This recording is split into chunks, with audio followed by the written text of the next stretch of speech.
afternoon, everyone online.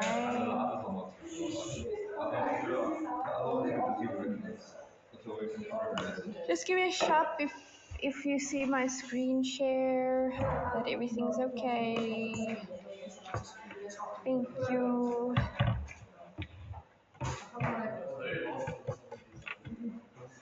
These questions, I don't know, this one.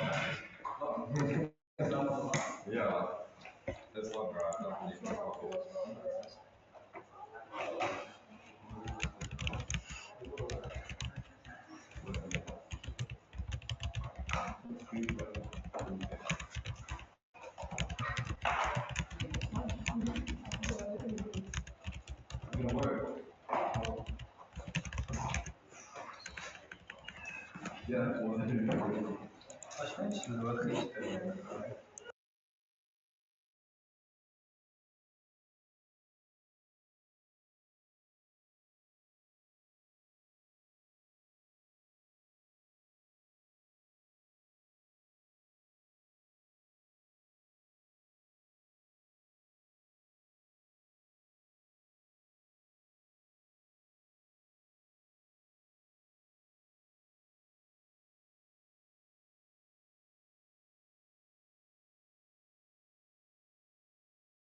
Okay, let's see. Online, you said you can see and hear. Let me just make sure I see the public chat.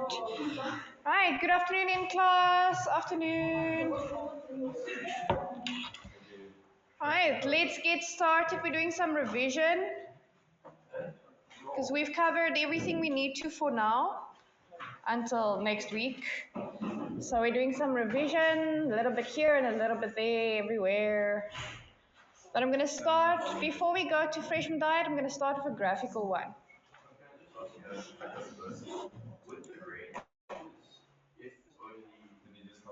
One side is delta, the other side is unless it's two separate deltas.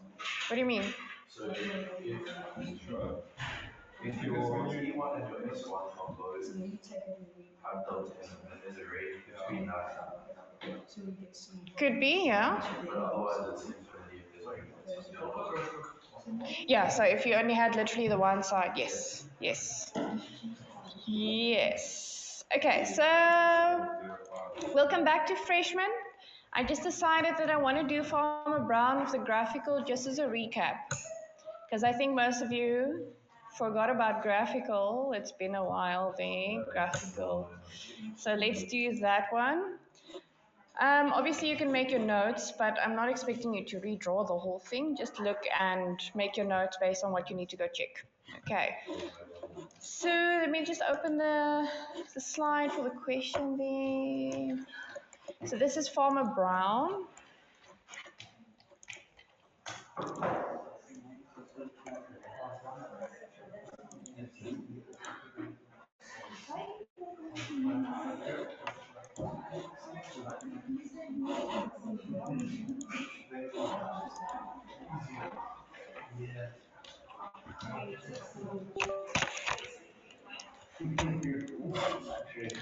Okay, so before we start, just one thing. Tomorrow I have to attend a meeting before class. I'm going to be a bit late, so please be in class and exercise, do your assignment, whatever, and then I'll see you as soon as I'm done. Okay, so don't stress, I will be coming eventually. Okay. Okay, so you'll see there the Farmer Brown questions. That's great. If they give you the graphical solution, go and label what is what. Okay. So first things first, the most important thing that you have to pick up when starting with any questions is which ones are binding constraints. And you check that with the optimal points. You remember that? So we are going to say binding would be which two constraints. So now you have to go figure out which two constraints those are, right? So I normally go and say this is C1, this is C2, this is C3. So if you go and check this one of the 10 and the 4, it comes from C3. So that's one of our binding constraints that goes through that point. The other one, x2 equals 3, so it must be constraint 1. So you have to quickly identify, do it quickly by saying, okay, quickly get coordinates for each. Obviously the first one won't have two coordinates, but quickly do that and see which ones gives you those values. Right, that's how you would know which ones would give you those values. So for example, if you take C3 with the 10, I know this one is obvious, but just to show you, if you go set that equals, if you make x1 0, what would x2 be? 10. So your first coordinate is 0 and 10. Do you see where that one comes from? Do I have to do the other one? If there are more that goes through 0 and 10, then I would check which one, but very unlikely. So I can already assume that this is going to be C3 for that 10 and 4. Right. So if you want to color code things or do anything, it's up to you. Let me maybe go and insert some shapes. Yes, Ewald. Sorry, ma'am. Today is a problem of campus. No, it's not. It's one slide in third into the assigned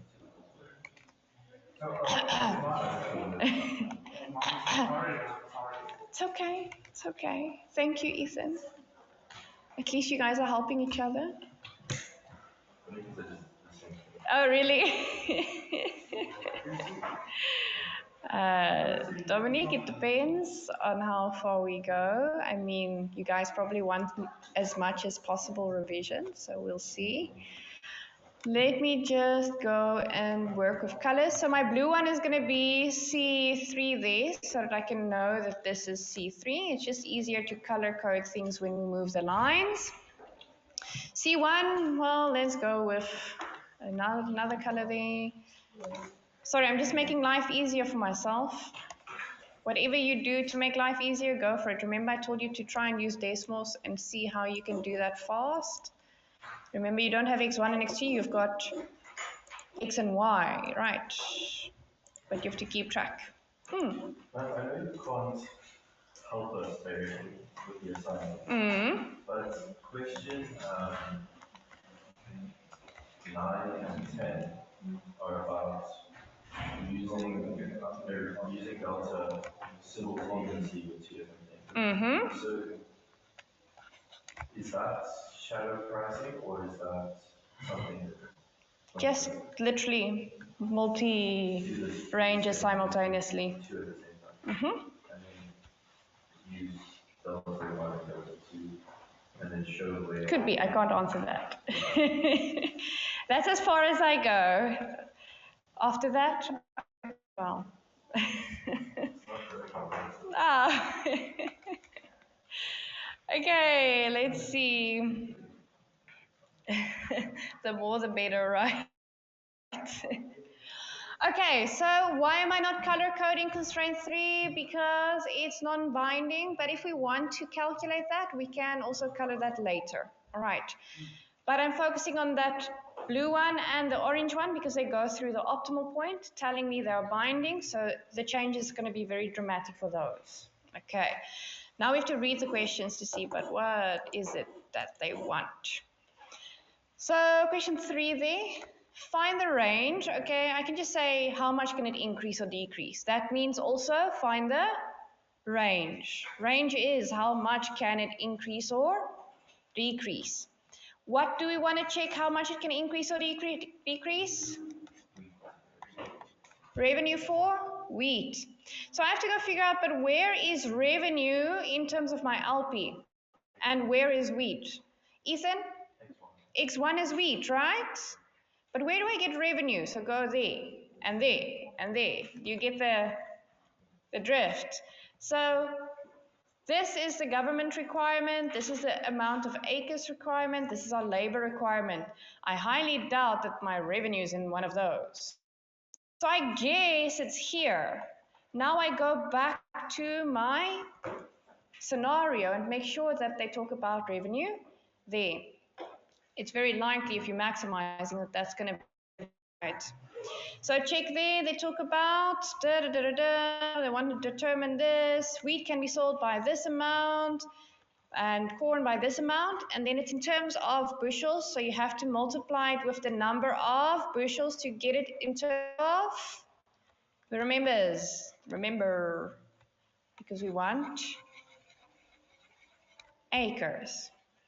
I've already done this. I'm not going to do this again. Make sure you do this yourself.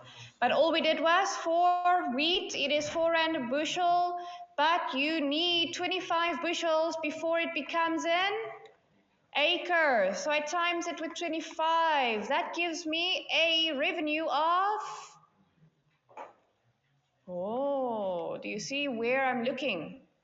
So this is revenue of wheat. Then I go check to make sure the other one, corn, sells 3 rand a bushel. But how many bushels are there for an acre of corn? 10. So I times that, it gives me 30. So that 30 is revenue for corn. Now I know where to look. But they ask us specifically for which one? The range of which one? I'll go back to the question so that you can see it. Wheat, revenue for wheat.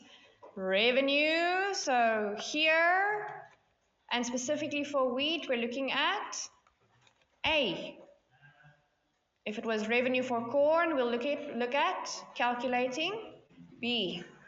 Okay, so we have to calculate A.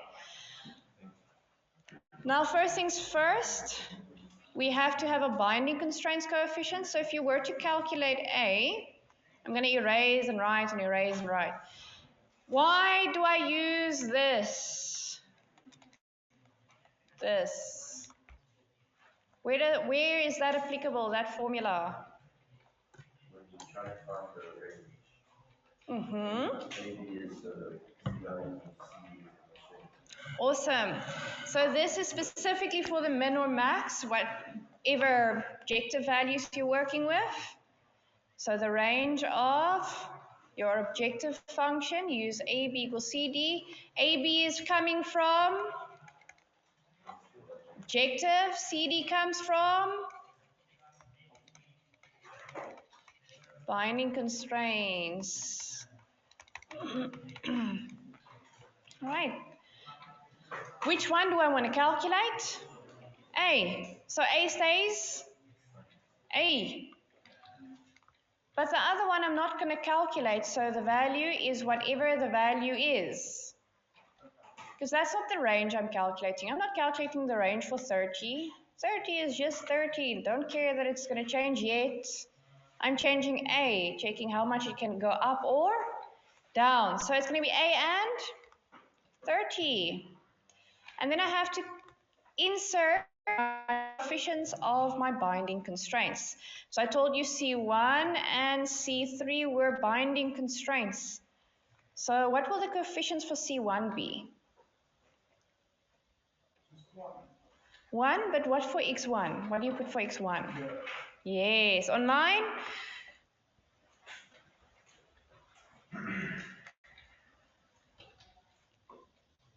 Beatrice, we will do initial tables, but I don't have one with a greater than less than. I'll just tell you what to do again. But 0 and 1 is 100%. Okay. Are we going to calculate that yet? No, we're just figuring out which ones. The other binding constraints, what are the coefficients of x1 and x2? 10 and 4. So those are the ones that I can use. But we have to first see if we can. Okay, so meaning go back to your graph. Let me insert a dotted line. So currently the dotted line is there. I wonder if I can be very fancy and make it dotted. There we go. Let's make it purple to be dramatic and very thick.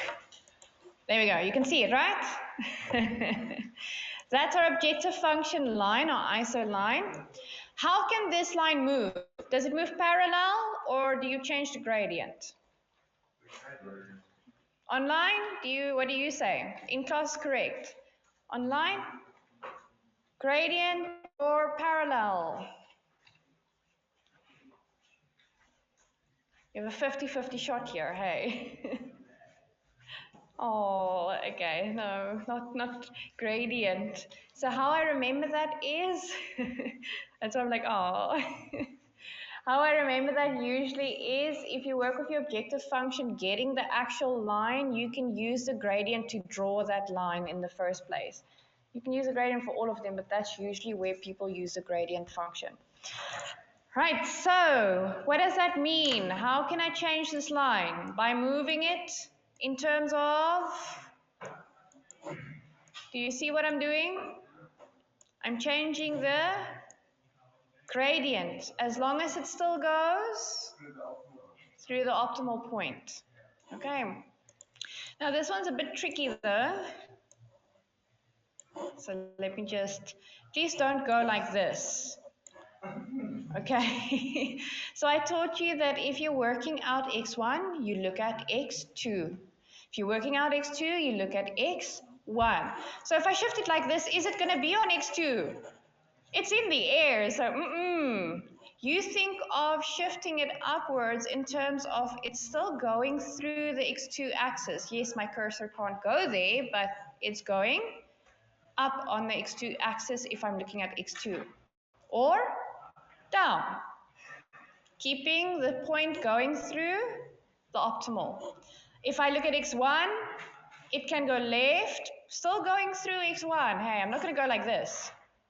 Right, unless if it's going through x1. See the line without seeing it. Okay. I mean, where's my x1 axis? It's going to go horizontal. Okay. To the other side, I can go like this, but I can't go like this. Then it's not going to go through x1. Okay. So keep it on the axis what you are looking at. Okay, don't all of a sudden go and twist it all the way to the other side. That's not how it works. Okay, now we are trying to calculate A, which is which one? X1. Look at X2. Okay, so if I look at X2, I'm looking at, let me maybe just shift this a bit downwards. My dotted line downwards, just to make it a bit easier to see visually. And let's delete that and put that one there. Okay, so currently, I just have to make my line smaller. I just want to rotate it back to where it was. So when you start where your ISO line was before you started, meaning you need to be able to calculate the ISO line from the get-go. That's first year work. Please go and recap if you don't remember. Right. Because if I don't give you the dotted line, how will you move it? You get that? Okay, so now I said I'm calculating x1, so I'm looking at what's happening on. Do you see which cursor side I'm moving on my cursor? x2. So if I move it downwards, I'm going to the minimum, because that's going less and less on my x2 axis. If I go upwards, I'm going more and more on my x. Then I go to the maximum. That's the idea. But I can't go past which constraints? Yeah, well. Yes, that one. What do you call it again? What type of constraint is it? Yes, we think yes. Binding constraints. You can't go past your binding constraints. Others, yeah, sure, go past them. But binding, that's your limit. Okay. So if I go down to my minimum, which binding is limiting it? The blue one. So I go check which coefficients have the blue constraint. So I know that's my minimum. Got it? Which one? The blue constraint, which had the values of 10 and 4. That's my minimum. Now I can calculate because I know that it has a minimum. Do not calculate before you're not sure. You'll see, because the other one is not going to work out so well. Okay. How do I calculate? A over 30 equals 10 over 4 times 30 to the other side. You'll get A. Go do that. Don't you have calculators and stuff, or Excel? No. Hey.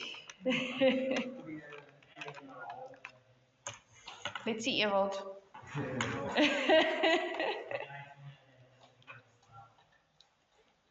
Do you really? 75. Okay, so answer 75 for the minimum. So if I now write the range without doing the second part, because I don't know how to do the second part maybe, at least I know that it would be the minimum. The minimum, A is greater than the minimum. Does that make sense? But now I have to get the maximum. All right, now you go back to your graph. Yes, but be careful because there is none. Okay, this is why I chose the Farmer Brown.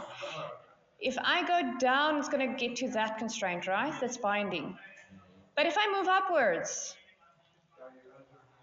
I'm going to go forever. Because where's my other binding constraint? Even below the other one. So I'm never going to get to that one.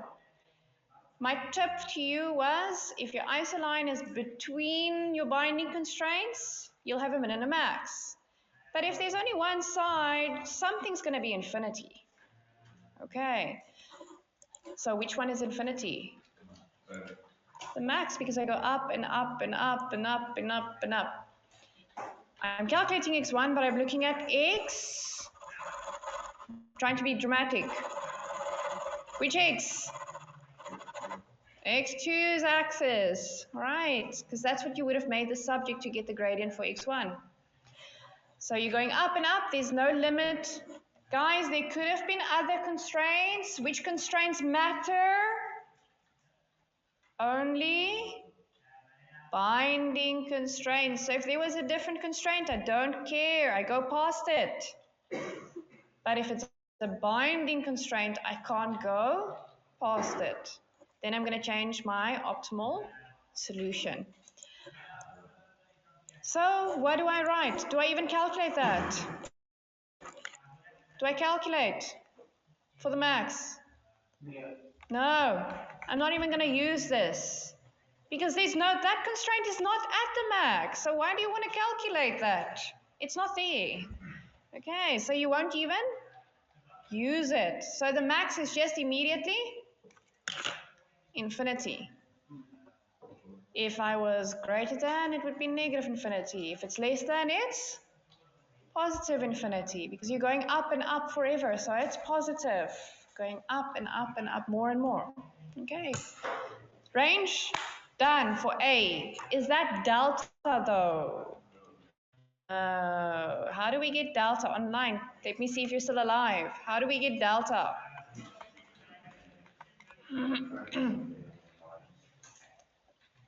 Let's see if the online guys can pick that up. But where do we calculate delta from? From which value? We're going to use the original. Very good. Online. What was the original for A? 100. So from 100 to 75, it's a decrease. Do you see the minus? Decrease of how much? 25. Going from 100 to infinity, positive. Well, that's just infinity. Positive. Okay. Let's say your answer for A ended up being something like, is it possible for that to be negative? Like, what if the answer should be negative 75? What do you mean? Negative? So let's say you solve for A, and then your answer's like, perchance negative 25. You mean the answer itself? For A, like A before you go to the, that you did something wrong, or is that like a possibility? Yeah, because if you think about it logically, going from 100 to literally a negative 25, okay, you can. How much would you subtract? You would subtract 125. So it's a possibility. So it's a possibility. It's just very, I haven't seen it, but yeah, it's a possibility. Did you make the assignment? Yes, maybe some pieces. But be sure. Be sure. Be sure. You still have time to be sure, if that makes sense, right? But if you don't get anything else, that's it. Okay. Guys, that is the range for x1. Why did we do x1? That was the actual question. The wheat. Okay, wheat, range. Why did we know range? Because even if I don't say range, I talk about increasing or decreasing. They don't tell you which value to change it to. So you're just checking the delta. That's what you're calculating. Right. Is it possible for something to be less than -5 and greater than 5? No, that sounds very weird. Can't be less than a negative and greater than a positive. That's infeasible, or something is not okay there. So, something's not okay. Probably your sign somewhere. Remember to divide by, if you divide by -1 in front of delta, that your sign will swap, those kinds of things. Okay, let's do question 4. But question 4 is similar because it's still the range, increasing or decreasing, still revenue, but this time x2. Corn is, just to make it very clear, which one is corn? X2. What am I calculating, A or B? B, because I want that one to show me how much it can change. So this time I'm not working with A anymore, I'm working with B. So we erase all of that.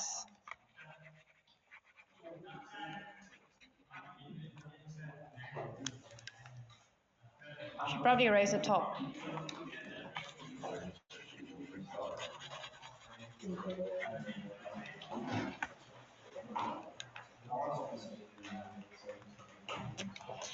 If I get 100% for the assignment, is it going to raise its price? Yes. Why? No, I'm just joking. No. You can use whatever resources. So whatever resources you use. Yeah, it's the worst thing to use. Yeah. For linear programming, though, don't go and do that. But yeah, you can use any resources for assignments. So whatever you use. Maybe your friends could be resources. I mean, maybe they might not be reliable resources, but they're resources. Yeah, pick smart friends.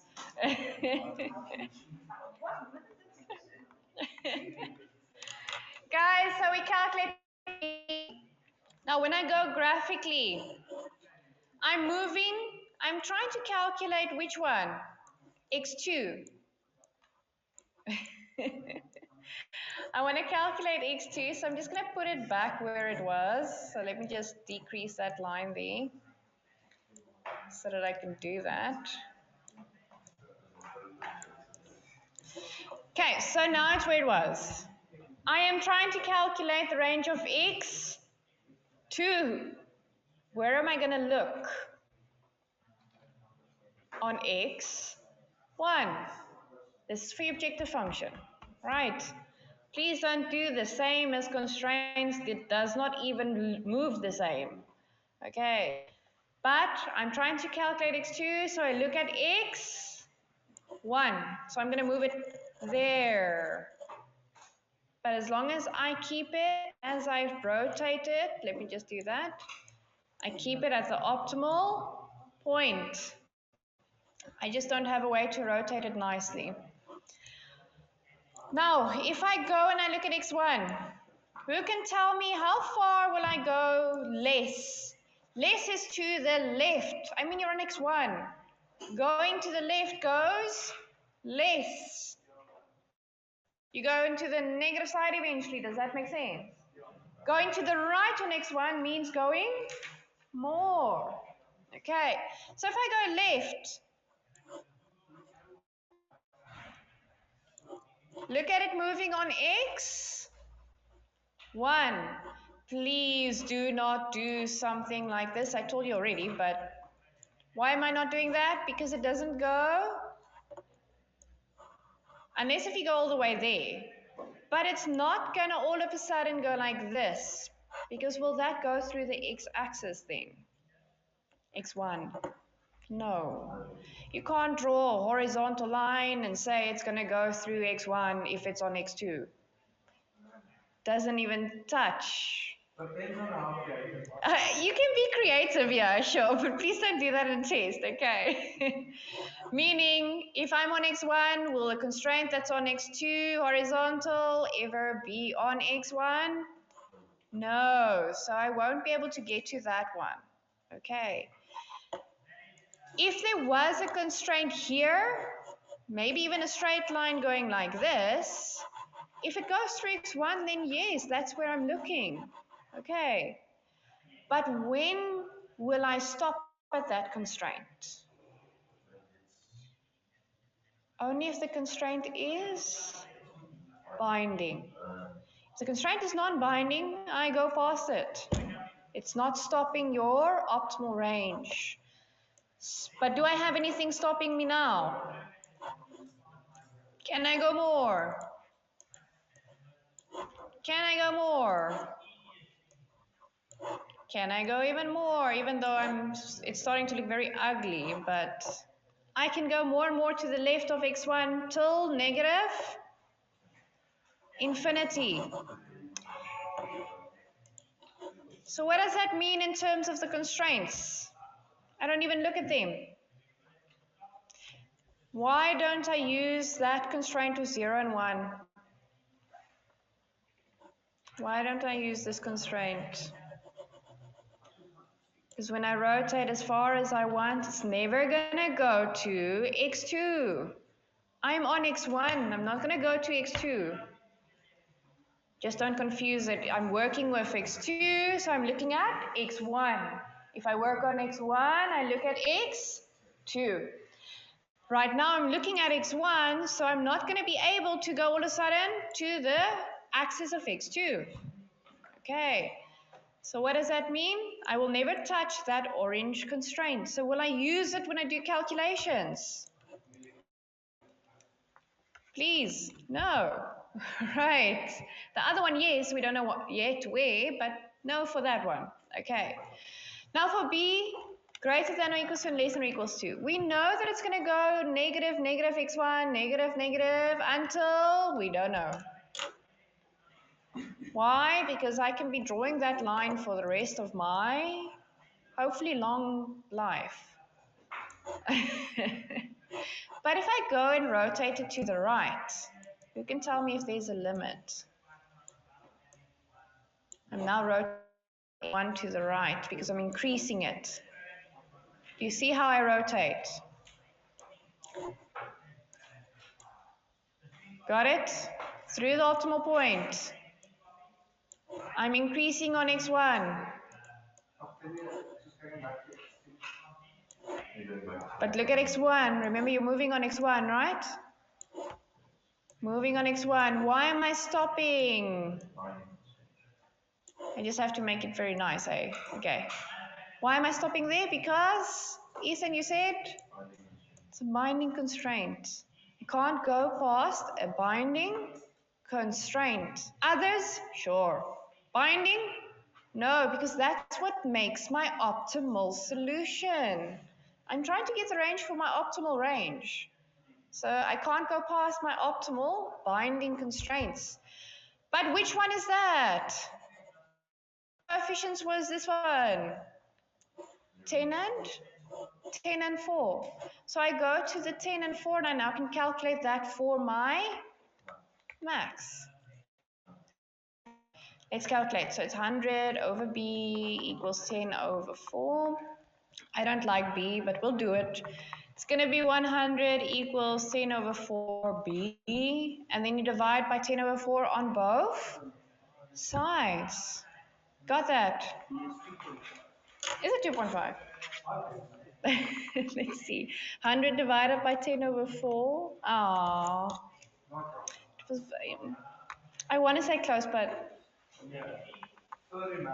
you tried, Yavolt. Just next time use a calculator.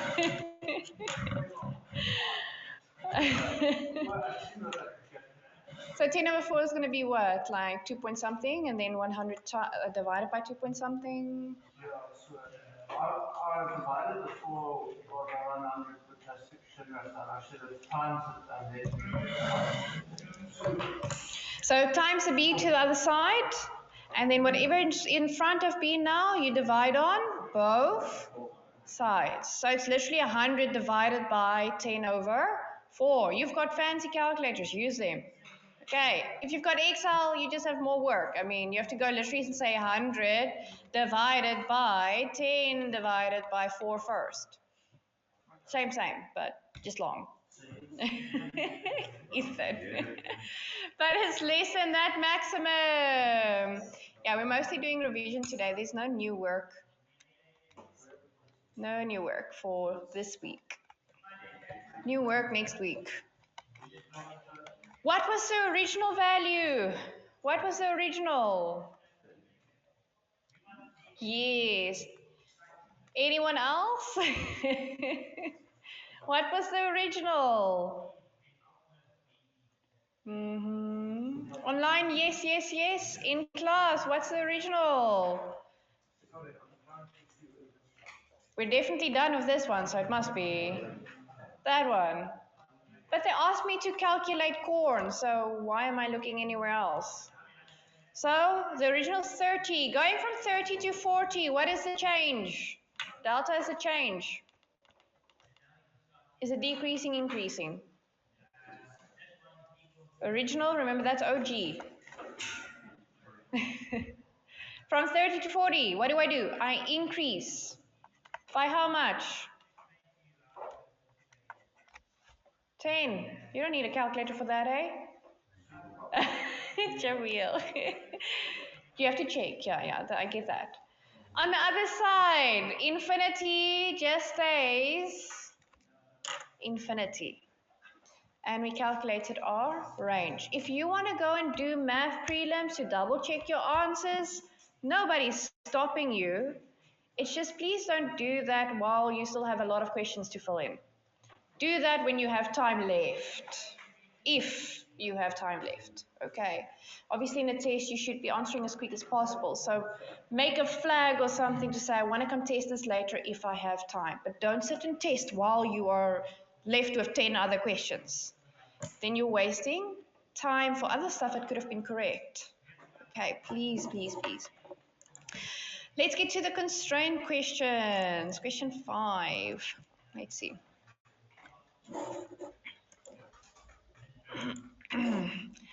Find the range, even though I don't have to say range. They want to know how much the amount of corn requirement by government regulations can increase or decrease. Who can guess where will we see the amount of corn required by the government regulations? In the question, you'll see where that goes in the LP. So you have to actually read your question to know where that goes. Okay. Let me just erase everything because now it looks too much. Here we go. So I want to look for government regulations in terms of corn. Do I see that statement somewhere? At the bottom. That was, if I go back to just seeing just this very quickly, I know it's a constraint. Then I have to read more to see, but which one?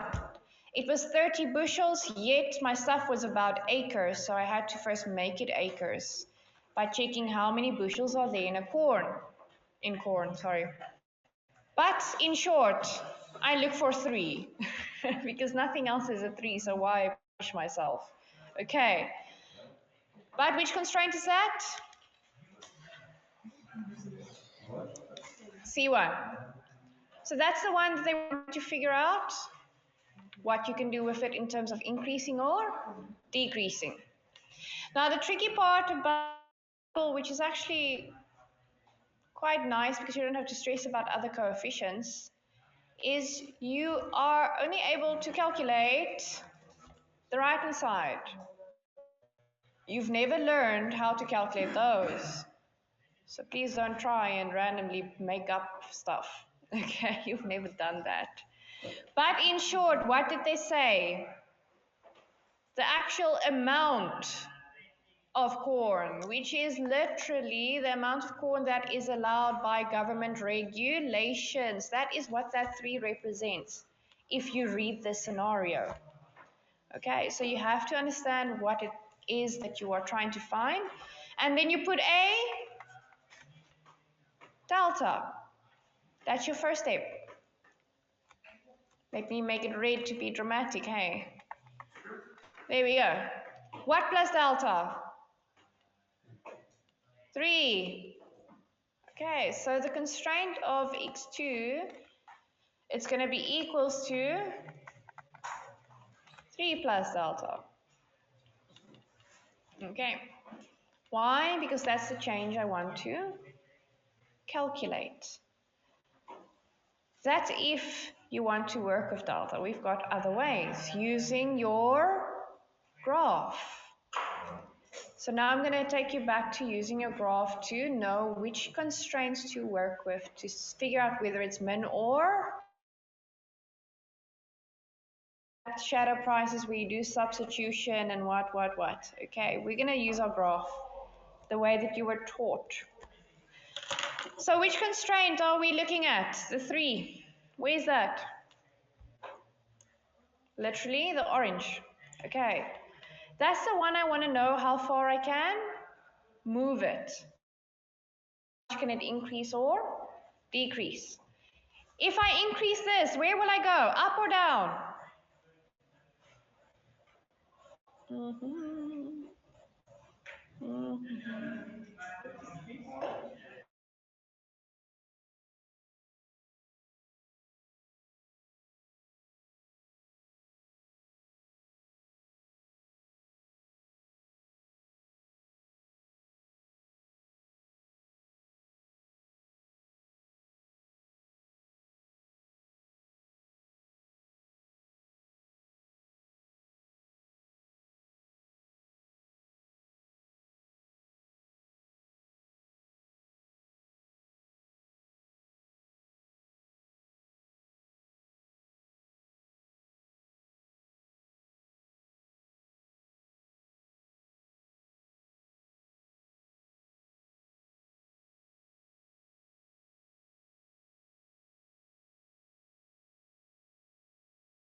C2 and C3. Now I go copy my constraints, obviously. C2 is x1 plus x2 equals to 7.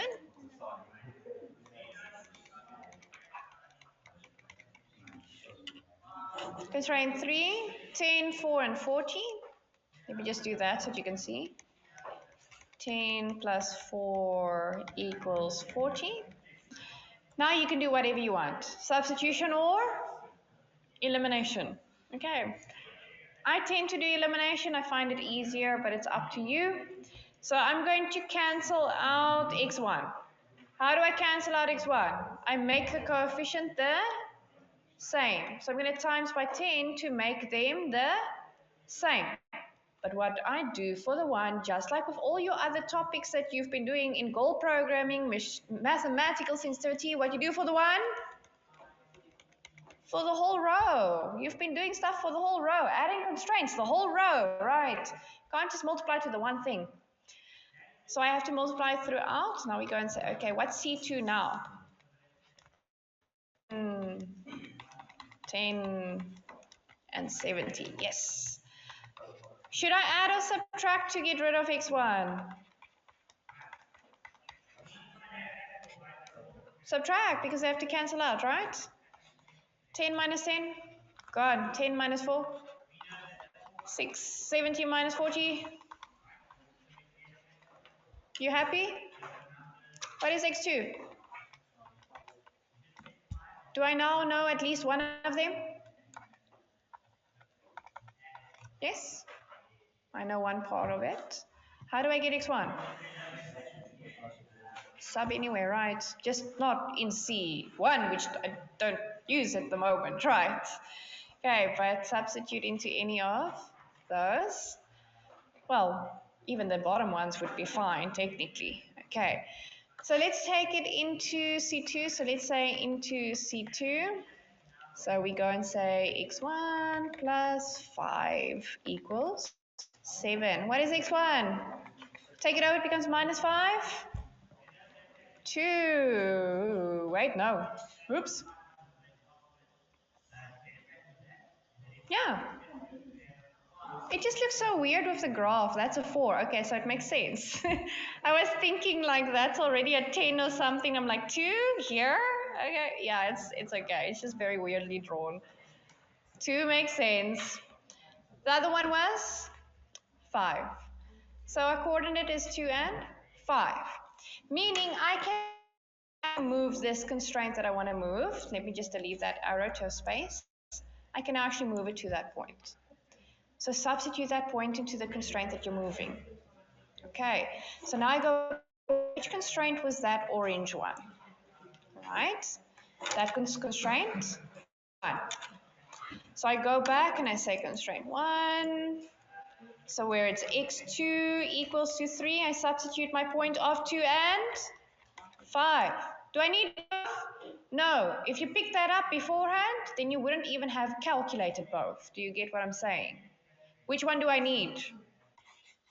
Only x2, because this constraint only has x2. If you've got constraints like that, only calculate what you need. So when you did elimination, you would only be calculating x2, not x1. Okay. Don't waste time. Right. Substitute. But now you're going to tell me what's 5 equals 3? We're trying to calculate the delta, but first we need to calculate what that b value would be when I moved it. Meaning, what would the right-hand side be when I move it to that point? So I have my variable here. B what? 1, 2, or 3? It's constraint 1, so that is, without doing delta, B1. So what is the answer of B1? 5. Am I done? No, I only got one part. Okay. Just to show you, what did we do? We moved it up.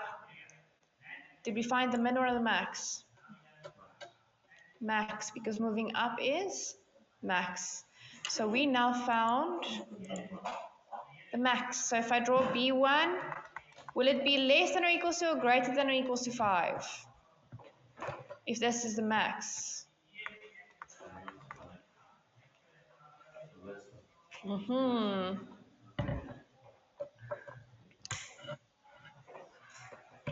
Guys online, are you still there? I see someone saying it shut down. Like, was it temporarily? What happened? Because I still have some answers there, so. Hmm?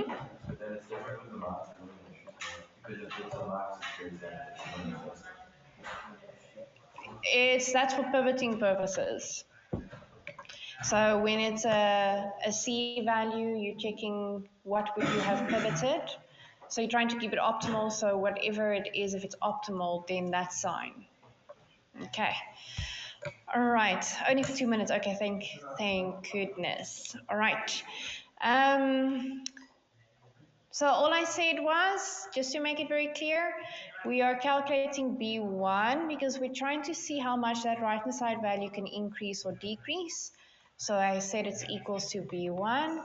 We know it's a max because what we're doing, we are moving this up. So that means max. Moving it down, that would mean min. Okay, so we've got one part of the picture. We need to have the minimum now. So now I'll be moving it down. As I move it down, a lot of people will tell me that is infeasible. Why is it not infeasible? If I say that point, let me just remove other points to make it very clear. It's within the other constraints, right? Check which one you're moving. You're moving that one. So it's moved. It doesn't mean it's still there, it's actually moved. So what does my area look like now? Just bigger. So that point is still feasible. Okay. If I go more, on the binding, it must touch the binding, right? Touches the binding, it just makes the area bigger. Touch the binding, it makes the area bigger. But now why should I not go there? Thank you. If it was unrestricted, I would go more. Then it would actually be infinite. But because this had those beautiful sign restrictions saying positives, I have to stop. Because that's a no-no. Okay, that's a big no. Because you're cutting through x2 on the negative axis. You can say -2 or something there, but it's on the negative axis. But Let's see, what's the coordinate? Do I need to guess? No, it's quite obvious for that coordinate. What's the coordinate? Online to see that you're still with me. What's the coordinate there? That one's obvious, eh? Milenka just the other way around, but yes. Right. As long as the values are correct, then you know which one is which. But 4 and 0. Can I use that? I have to use that, right, please. But which one do I need to use? X1 or X2? Go back to the constraint that you are moving. So I go and I say, now we've got which values? 4 and 0 that we have to put into the same thing. So which one do I need? The 0. Why did I do that? I don't know. Because B1. No, it's just an oops. So, is that the final answer? We have to usually calculate delta. Guys, what was the original value? What was the original value?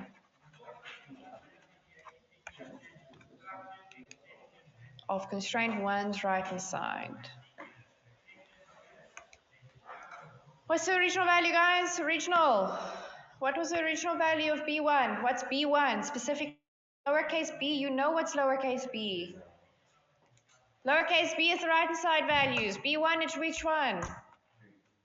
The 3. So the original value is 3. So going from 3 to 0, what happens? It decreases, -3. Going from 3 to 5, what happens? You increase by 2. You don't have to write plus, but if you wanna. Okay, so you have to check what's the delta.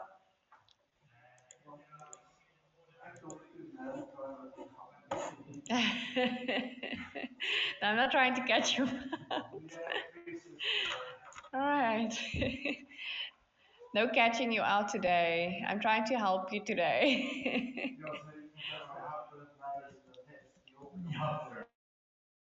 As much as possible today. So, if you're trying to find the range of a constraint, but it's an equals to constraint, then you have to add the delta both, not both.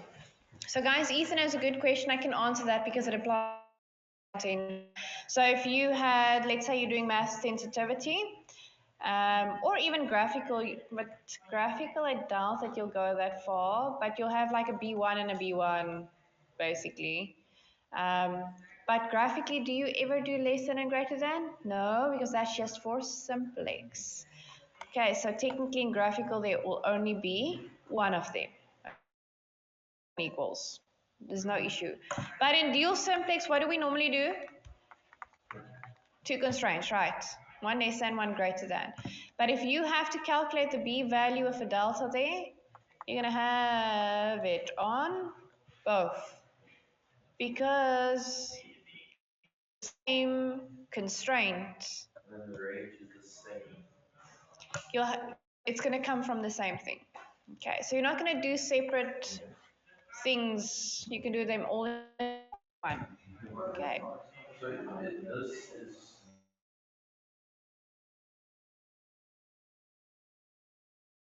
It's the same constraint. Okay. not different. Mm-mm. So let's say we've got our B. Looks like there was a constraint 3, 2, 2, and 1. And that 2 was like constraint 1, part 2, and part 3. These refer to the same thing. So if you want to see what happens to that constraint going up or down, it means up or down. So, so it says to you, what is the range of constraint 2? Exactly. You'll do both all in one. Okay. So you'll have a few deltas that you have to actually like term and go with, but yeah. So it's like saying minus delta plus 2 delta. It's coefficients like an x. Okay, just be careful with those multiple stuff. Some deltas are not the same, but that's all I can say. Yeah, but in that they're not like terms. Like those ones are not the same. But this, yes. Because these deltas are exactly the same. Yeah, because it's one constraint. But if it's two separate ones, then you would add them together like an x and y. Because you don't get for In short. Let me go back to this. And then let me just see where's the questions. Question 6, let's see. Increasing or decreasing the amount of acres of land available. So you go to your LP, that would be this value, the 7. Where do I see that? Read. The amount of acres of land available. So you have to read the scenario. Let me just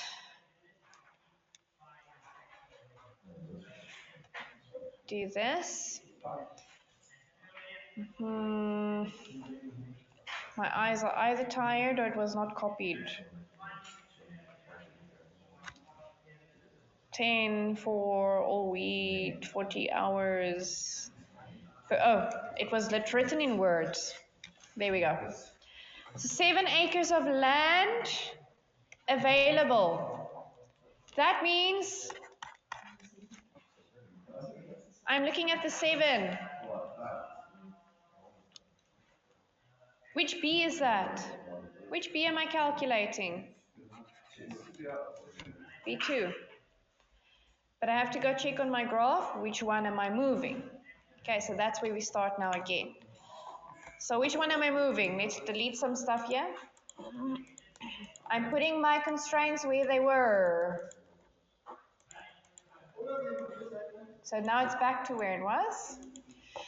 Which constraint am I moving? The one that I don't have colored in. So let me insert. Why am I saying it's C2? Do you see the 7 and the 7? If you go and quickly calculate C2 x1 plus x2 equals to 7, what are the coordinates? Make 0, what is x2? Make the other one 0, what is x1? So it's 0, 7, and 7. Do you see where I come from? So I'm using 15. Now something very important about this constraint is that it is non-binding. What was the trick to non-binding? We actually smile when we get non-binding. Why? Doesn't matter as long as what? As long as you don't go past what? Close, but not quite. As long as you don't go past what? Online, as long as you don't go past what? With this one, it's non-binding. Non-binding. I'm not looking at cutting through other binding constraints because it does not give me the optimal solution in the first place. So I don't care where it goes, but it must move parallel. But what should it not change? Ranges are for optimal ranges. So it should just not change the optimal solution. So if I go up, You can go as high as you want. yeah, as far as you want to go, there's nothing limiting. But if I go down, I can't go past that because then I'm saying my feasible region is there. Will the optimal point still be optimal? That's then gone. It's not feasible anymore because this constraint says less than. Okay, so that's not possible. You have to check only the optimal point if it's non-binding. So going up from where it was, there's no optimal point upwards, so go as far as you want to go. So the max is infinity. But the minimum cannot go past the optimal point. Guys, it depends on your constraints. It's not always going to be min. Could have been the other way around, where the max is your optimal point. You have to check. Going up increases. Going down decreases. Going down goes to my optimal point, meaning my minimum. Okay, going up goes to my maximum. Is there a limit? No, so max is infinite. Okay, but going minimum, there's a limit. What's the limit? Do I have to calculate it? No, they gave it to me. What's the optimal point? You go check the optimal point. 2.8 and 3. Hmm? What? That's 2.8 and that's 3. So we have the value, so we can just substitute it into the line that we're moving. Which line are we moving? B2. Remember I started with B2. You have to make as much notes possible to help you keep track. So we're calculating B2, how much that 7 can change. So I go and substitute into this. So x1 plus x2 equals b2. What is x1? 2.8. What is x2? 3. So I've got my first one. That would be 5.8, right? But that's the max. No, is the? Okay, at least someone gave me a side eye. I was like, please, someone give me a side eye. Someone must know what we're doing. This is the minimum, because when I go up, it is infinite. So when I go up, it is infinite. But when I go down, I couldn't go past my optimal point. Okay. Yes. So the difference between 7 and 5 points, so remember OG to that, is a decrease. Do you get that? Decrease of how much? That's your 1.2. Now we've got that answer. Okay. So it's a decrease of 1.2. Right.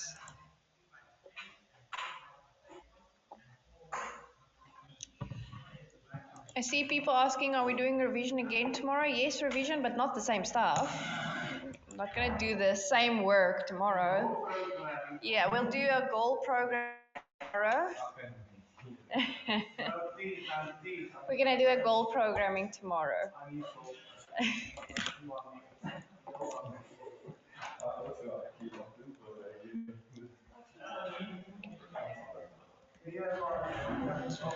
Yes, we hear.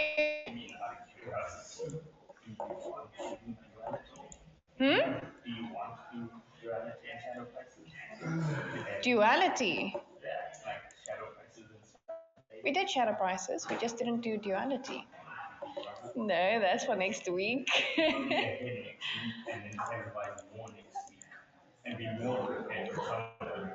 I'm sure half of the class will probably not come back after I do duality. I'm just joking, that's not that bad. It's bad, but not that bad. It's just to give us some time to mark. It's the last subject of the whole semester thingy. And I think there's SIG tests already on the Friday. So there's a batch of SIG tests on Friday and then some on the next week. So because there's too many. Too many subjects. I don't mean like too many students, I mean too many subjects. Right. And let's see if we can get to dual simplex. Two-phase, I'm not going to do it again. That's like first year and second year work, so that you should be able to do on your own. But dual simplex, sure, if there's time, I'll do that one as well. Mass sensitivity, we're going to do now. Now. As soon as I'm done with this one. Dual what? Dual simplex. And you have to, you choose your pivot curve based on the most negative number. But then you're saying the pivot column will be the negative number, or the most negative number. it better to just do the absolute value and take the most positive one? Wait. Say that again. For the pivot column, So you got onto the largest negative, but the smallest value, and then inside, yeah? yeah, so the negative, so there's, like for this one that I'm doing now, there's 3 negative values in the row. Do your absolute, yeah? So you do the absolute For those three. And then the smallest positive, yeah. Like you always do with your ratio test. Smallest positive. Always smallest positive. Ratio test is always smallest positive. No matter if it's dual, two-phase, whatever. Always smallest positive. That's why a 0 would have been something that you would choose instead of anything else. Because a 0 would be the smallest positive then. So you take the 0. In dual simplex, because those are seen as positives, right? Yeah. If there's 0, you have to take it. So if the 0 is positive. In dual, it is seen as positive, yes. In primal, you have to check if it's positive or negative, but in dual, you're using absolute, so you're seeing it as a positive. So all those that you're doing absolute for, so whether it's a -8, a -0, whatever, okay, it's not 0.2 or something, -1.2, if there was something like a 0 there and it gives you 0, you used absolute, saying you take that as a positive 0. That's then your smallest positive. So you have to, yeah. It's primal simplex, you have to check. There's a bit more to that. So basically what you just told me is that instead of the full half of 3 and then I just complete error. But Ethan, I have showed you that before.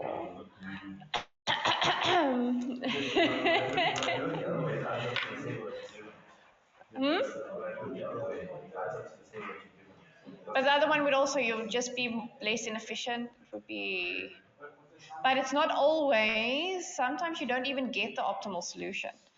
So be sure. When I tried putting on 0 in the assignment with one of the videos, I just created the exact same thing again. But that's if you're doing primal simplex. I can't remember. So if your 0 is in the right-hand side ratio test, you have to check if it's plus or minus. So minus is a big no. Because if you pivot on a minus there, it's going to loop and give you tables that repeat. But for dual simplex, you have to go for 0. If it really loops, then go with something else. But it's very weird that that would have happened. I see what you mean. It's not. It's just going to keep looping. It's just doing the same answers over and over. But be sure. So then I went Chose a different one. and then I thought, But that, let me not. No.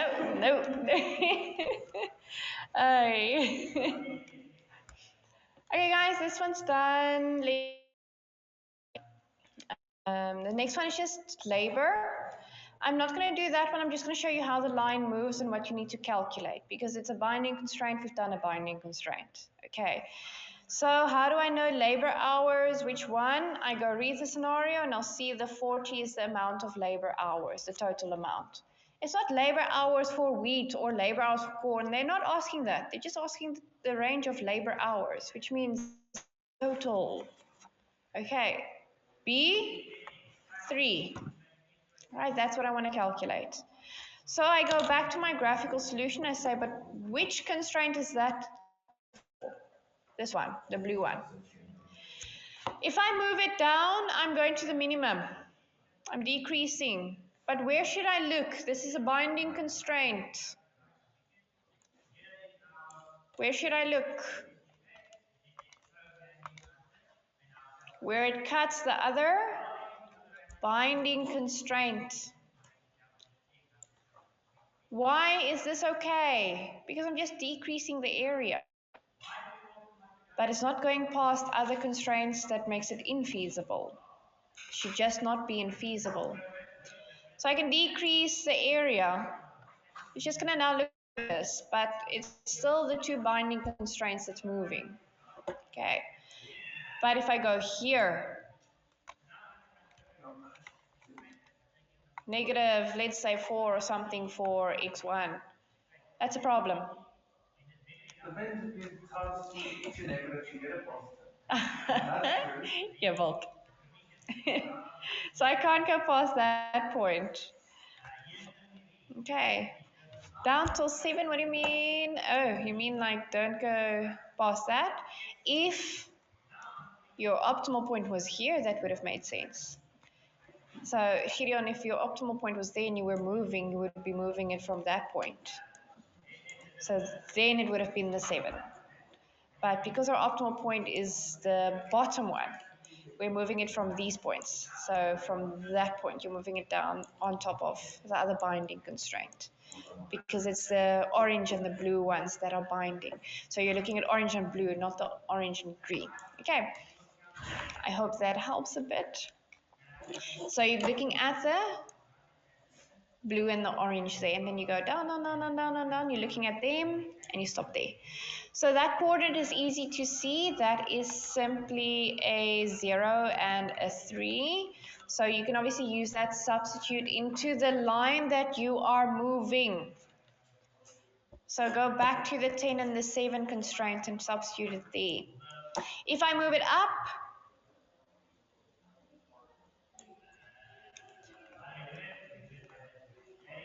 let me use red again, that one. Why is that still okay? Because I'm just moving this line and increasing the area. It's still feasible that side. Increasing the area, but it's still feasible below the green and above the orange. Still feasible there. Why do I stop at that point? Why do we stop there? What would be the problem going past that? Well, let me ask you, which constraint would be the problem? So if I go past that, look at which two.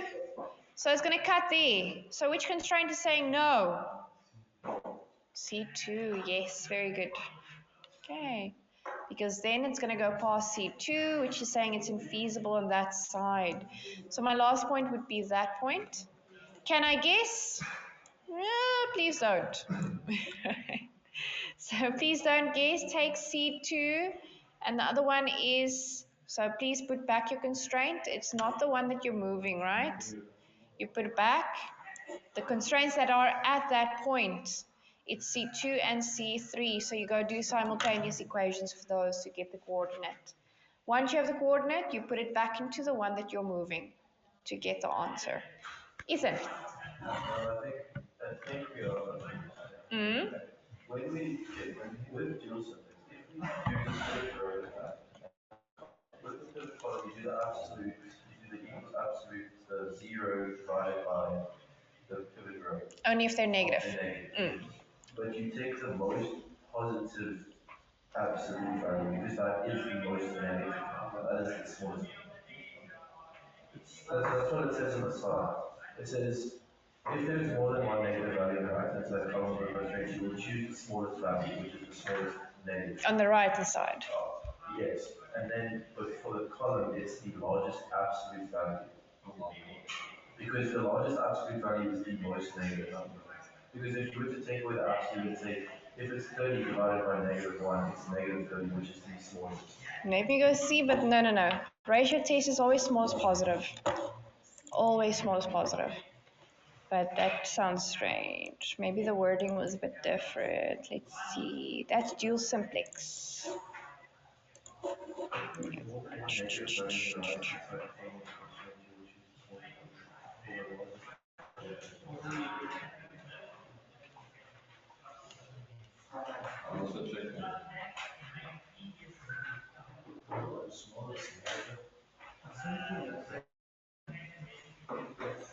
But this is referring to,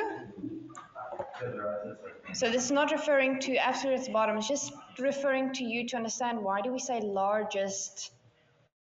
Because everyone goes largest negative and they're like, okay, between -2 and -3, largest negative means -2. But that's not what we mean. It just means if we ignore the sign, which means absolute, right? So if we ignore the sign, we're looking at what? The biggest improvement. So the largest value. if we ignore the sign, that's for your right hand side, not for these. That's for your right hand side column. So you either look for the literally smallest value, or like we always say, the largest negative, but that doesn't mean the largest value. Do you get what I'm saying? So if that was a -3 and a -5, which one would you pick? Why? But if I say largest negative, is that the largest negative? Technically. Technically. Think technically. No. -5 is smaller than -3. Yeah, but think technically. If I say the largest negative in technical terms, someone would be like, largest value is -3. So what I meant was to explain that it doesn't mean largest negative as in the largest value. It means that if you ignore the sign, which one would make the biggest improvement? So if I ignore the signs, which one makes the biggest improvement? The 5. So largest improvement, but from which values? From negative values. So it was just to explain that because not everyone have done dual simplex ever in their life. So that's all. But for your absolute here, that's not your right hand side. This is just for, I don't think I have that somewhere, do I? Is there an example where there's more than one negative value? I don't see one here. Let's see. But I didn't write it because we all know always it says the same thing. So let me just write it down for you. So there where it's absolute, you always, no matter what, smallest positive ratio test. No matter if you're doing dual simplex, primal simplex, two-phase, if you do a ratio test, you're making it the smallest step in a positive direction. You don't want to go backwards. I've always done open with positive and I've always gone right. That sounds weird. My question is, the whole time. You're making me question life now. Because we've been doing dual simplex yesterday. Let me open the math sensitivity, then I'll show you the. Let's add constraints. Probably there's one there.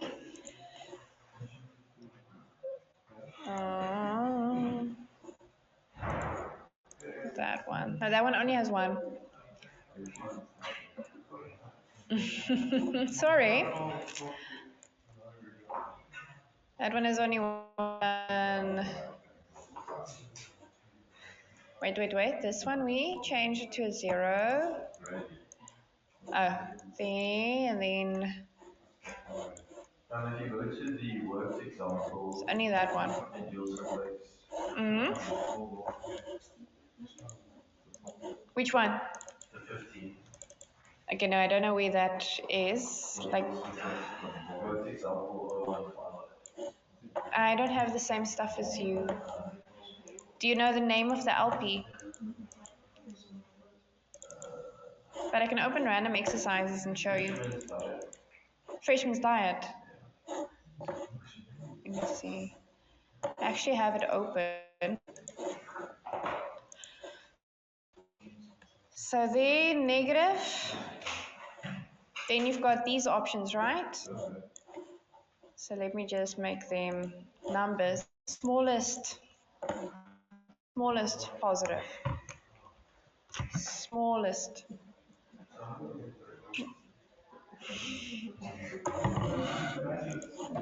I don't know where that came from either, but from now on, smallest positive for ratio tests. Okay. So even this, you'll see there. That one only has one, so you don't have to calculate. If there's a 0, you take a 0. Yeah. Only if the 0 makes you loop, then you try something else. But usually it should take you out of a loop.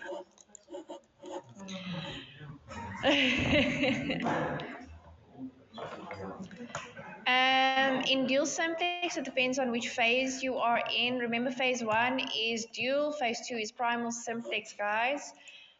Zeros depends on which phase you are in. If I'm looking at phase 1, I take absolute in my function here. We don't always do it because, I mean, it's extra steps that's unnecessary, but for you guys that are new to this, you use absolute in there for all the negatives. So if I use absolute and I get a 0, what do I assume the 0 is? I assume it's positive because that's what we do with absolute. We assume that it's positive. So I have to then go with that because it's the smallest positive. But if I get to phase 2 and the ratio test was here, it's not going to pivot because it is a min problem. But anyway, if I do my ratio test here and I go that whole this divided by this, whichever pivot column you had. Remember, I don't have one, I'm just saying. If there was a 0, what would I do? I would check corresponding with what? Who remembers? The sign of the pivot column.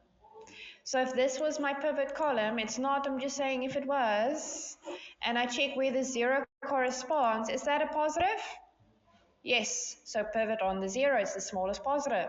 If that was a negative, no, because then it's not the smallest positive.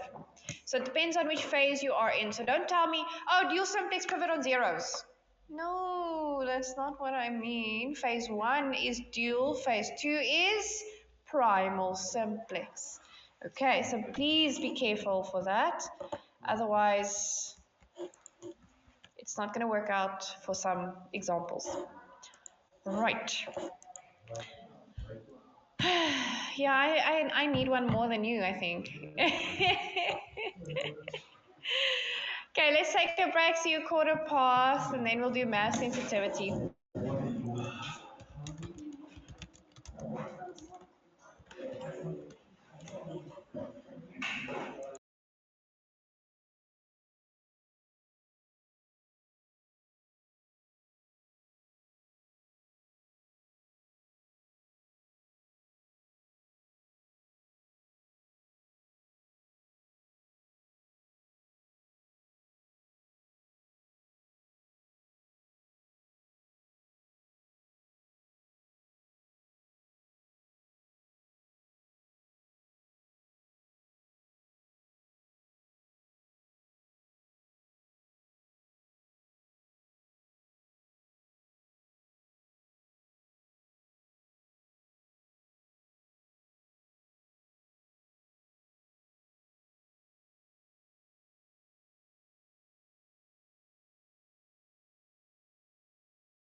Online students, can you hear me?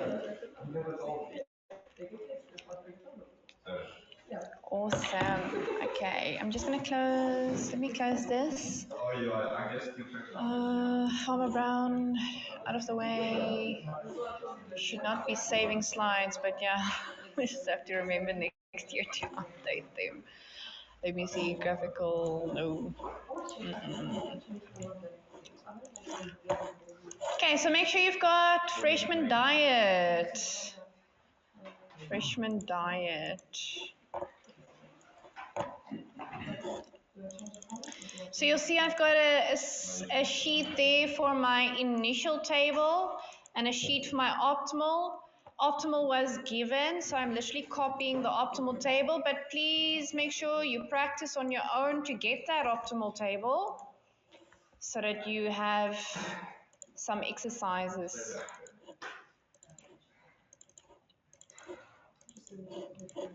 Okay, so there's the optimal table. Keep it there as your original optimal.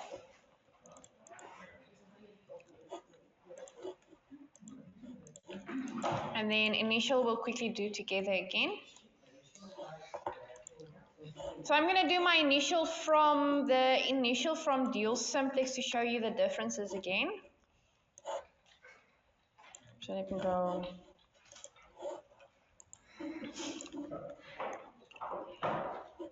Okay, so this table initial that I copied is for dual simplex, meaning it's not the same but similar. Okay, what are the differences? The z values you would never have taken over, meaning take them back. So take minus 50 back, it becomes positive 50. Minus 20, take it back, it becomes positive, positive, positive. Or just from the LP itself, when we take our z values, we don't take them over the equals. Okay, that's for math prelims.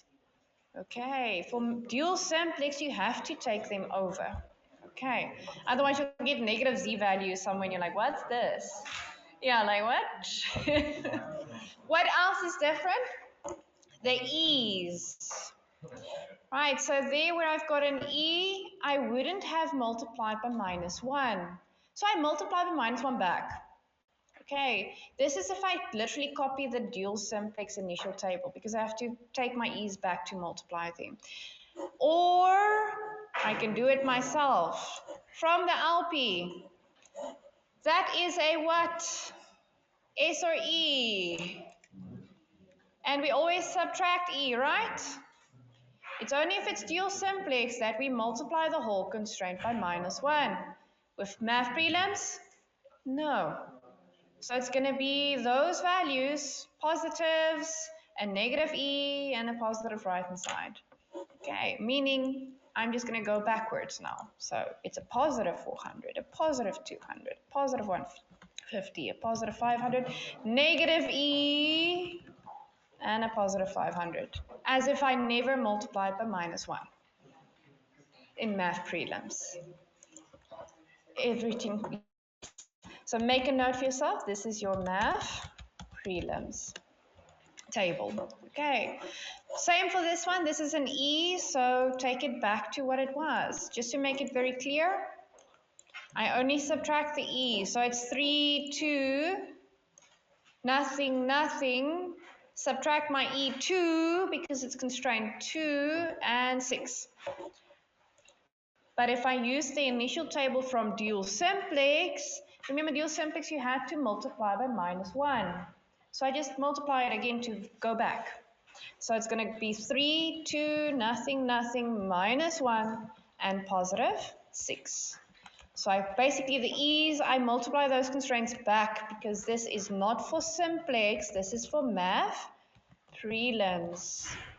So I chose this one purely to show you that for the e's, do not multiply by minus 1. So if you started with the initial table from dual, you do the opposite. Okay, so this is there's your initial table. So now we XPV to start off with, before we can even answer any questions. If we give it to you, then you use what we give, obviously. Okay, don't go and waste time to see if my XPV is correct. Like, use the XPV, go for it. Okay. like, like I'm not punishing you with tricking you with giving you a wrong XPV. If it was a mistake, we'll deal with it. Okay, just go with what I give. If, however, the question is in such a way that your XPV would have changed, then sure, you have to go and do that. Okay. But when you start with these questions, if I gave you an XPV, that's your XPV. Okay. If I don't give you one, go find out. How do we find out though? You go to the optimal table because you're analyzing your optimal solution. Guys, just keep it down. Shh.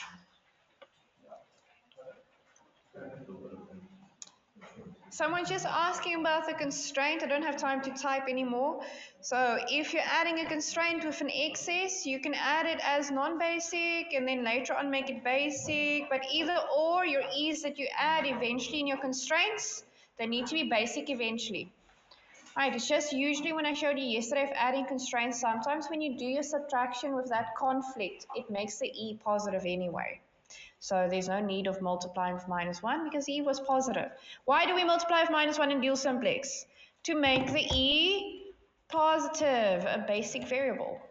Right, so if that e became positive, do I need to multiply by -1? No. Okay, but if it didn't become positive, then I have to multiply. So whichever you do first, as long as you sort it out. Okay, I hope that answers the private question. Now let's see. In that case, XPV, you read from top to bottom, not the Z.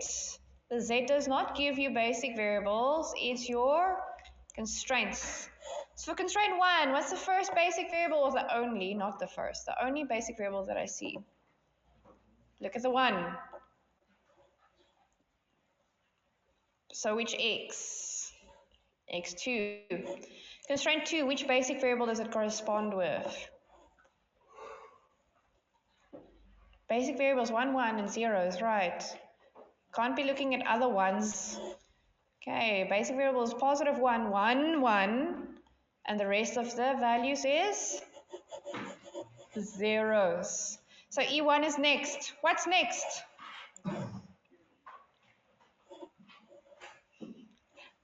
Yes, yes, X3. And was last. But don't use the right hand side though, but which one? E4. Okay, so you write it from top to bottom, X2, then the next one was E1, then the next one was X3, and then the next one was E4. So you read it from top. If you want to color code it, go for it. Those are the basic variables. Read it from top to bottom. That's maybe easier to see. Okay, so top to bottom, there we go. Let's go copy this to our initial there. Okay, once we have XPV, we calculate a CBV. Where do we get those values from? The original, which one? Initial or optimal? Your initial table, yes. So your CBV comes from the actual values that the companies gave you, because you're going to analyze those values. The optimal is the solution. You're not talking about what the company's values are from the solution. You're talking about the answers there. So you're looking at the original values that you want to analyze and see what happens if you change them. Okay, what will happen to my solution when I change them later on? But I first have to get to that solution. Okay, so what do I do here? Same order. Initial table. This is the initial table that I had to create, or if it's given to you, use it. Okay. 0, wait. X2. 20, 0. I'm going to type the 0 though. Then 30, and then where do we get B's?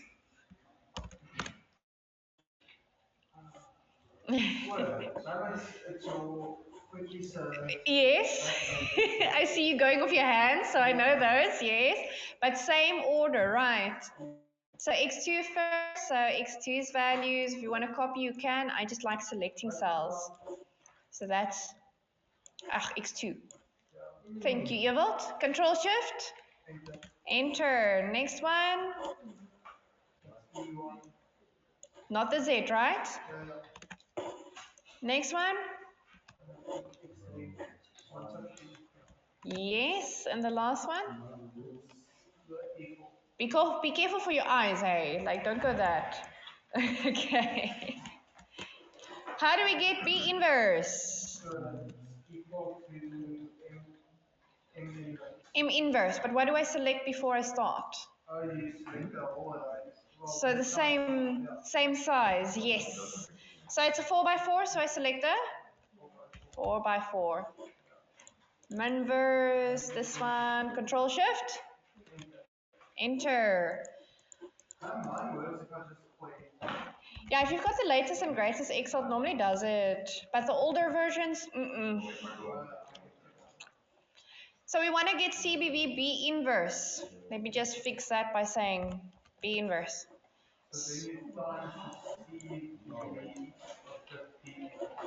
So what's the size of the answer? Usually the same as your CBV. Yeah.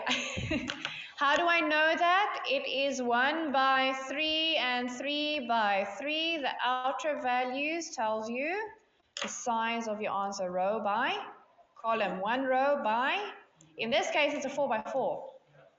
Usually you have 3 by 3s. This time we have a... Please be careful though, something to help you. I told you this before, your B inverse will only get the inverse if your B was a what type of matrix? A square matrix. So it won't be a 4 by 5. 4 by 5 can't work. Okay. So if you select your Z, it will be like a 5 by 4 type of situation. So it won't give you, it's going to give you errors. Okay. Because you can't get an inverse for something that's not square. Right, so 4 by 4, it's a 1 by 4, so I select 1 row and 4 columns. Vroom, vroom, okay. CBV times. Control Shift. There we go, we are ready to start. Let's do our final table just to get the values that we can manipulate and see if it works. So I'm quite happy up till yet. Oh, is it? Then I just need to focus really hard. Yeah, really hard. That's the keyword, hey? Okay, so calculation of C, I'll just remind you, when you do any C new, it is always CBV B inverse times whatever A. So if it's C1, it's A1, minus whatever C you're calculating from initial. Okay, so to get the optimal C, it comes from the initial C. Okay, so going there, I go and say, okay, I need to multiply. What do I multiply? CBV B inverse times? And lock, thank you. That CBV B inverse must stay in that block. Okay. Times what? Which A? A1, because I'm in X1, right? Do I lock that? No, because I want it to move. I want to drag, right? Close my bracket minus what? 1. And then I can say enter and drag it to the right. What? It's okay, but it's just getting the initial table, hey, like the initial, so you can check your stuff. Because I was thinking this is way complicated. Okay, let's see how. Remember, these do come from other formulas. It just works out the same. Okay, we don't do the long way for ease. We don't do the long, but it's technically the same formula. Okay, so for now, you just drag it for the whole top and the whole bottom. But when you do your calculations, then you think separately. What was the formula for an E? CBVB in the same position that it's in your table. So meaning match those with those. Do you see what I did there? And then E's we multiply by minus 1. Do you see why those values are negative? Those. I think they forgot to do that in their side. Don't forget to do that. Ease, you have to multiply by -1. So from the CBVB inverse, I actually multiply these by -1 and I get those. Okay. As long as you know. How to get an A? A is B inverse times whichever A you are doing, right? Whole, highlight all of them, right? Not one at a time, that's not possible. You have to highlight the answer size, right? Equals M mult. B inverse, lock. Why do we lock? We want to drag, right? Which array is next? A1. A does not include Z, right? Control Shift, Enter, drag it to the right. B has a different formula, but it's the same thing. Let me write it out for you. B new, B inverse, times B. Where's lowercase b? Isn't that very similar to A whatever and A whatever and A whatever and B inverse is the same thing? You get that? Same formula, just a different position. You change them when you get your answers there, yeah. No, because you already have them. So if I didn't have them by dragging, right? So let's say they were gone. And I wanted to do the shortcut method. It comes directly from here, right? But the e's have to be multiplied by? Yeah. And then I get those. Okay. Okay, just one time, just to show you that formula again, if you were like, what did I do? So you lock CBVB inverse Y, because when I drag my formula, that's the only thing that shouldn't be moving. The A must move to A2, A3, A4, A5, C1, C2, C3, so that must move. But the CBVB inverse I have to lock so it doesn't move. For the other one, the B inverse I have to lock so it doesn't move. Okay, but that's the simple. Simple. We've got our optimal table, we can make changes. I might actually pass. Let's first see the questions. But I'm hoping for the best. Drew? Let's say you are asked to calculate the x4, and like for the 10% at the variable x4, and you calculate the x4, and then it says what are the other relationships with the other variables. Would you have to just like from x4 spread it across, or would you have to calculate the optimal from the beginning, like add x4 in, would you have different answers for the same answer? Do you mean an X4 as a new item? What do you mean? Give me more. Okay, so let's say they said just add x4 using the mathematical calculator. Or do you mean, like, it's already there though? No. So X5. Oh yes, they said add x5. Okay, now I'm with you.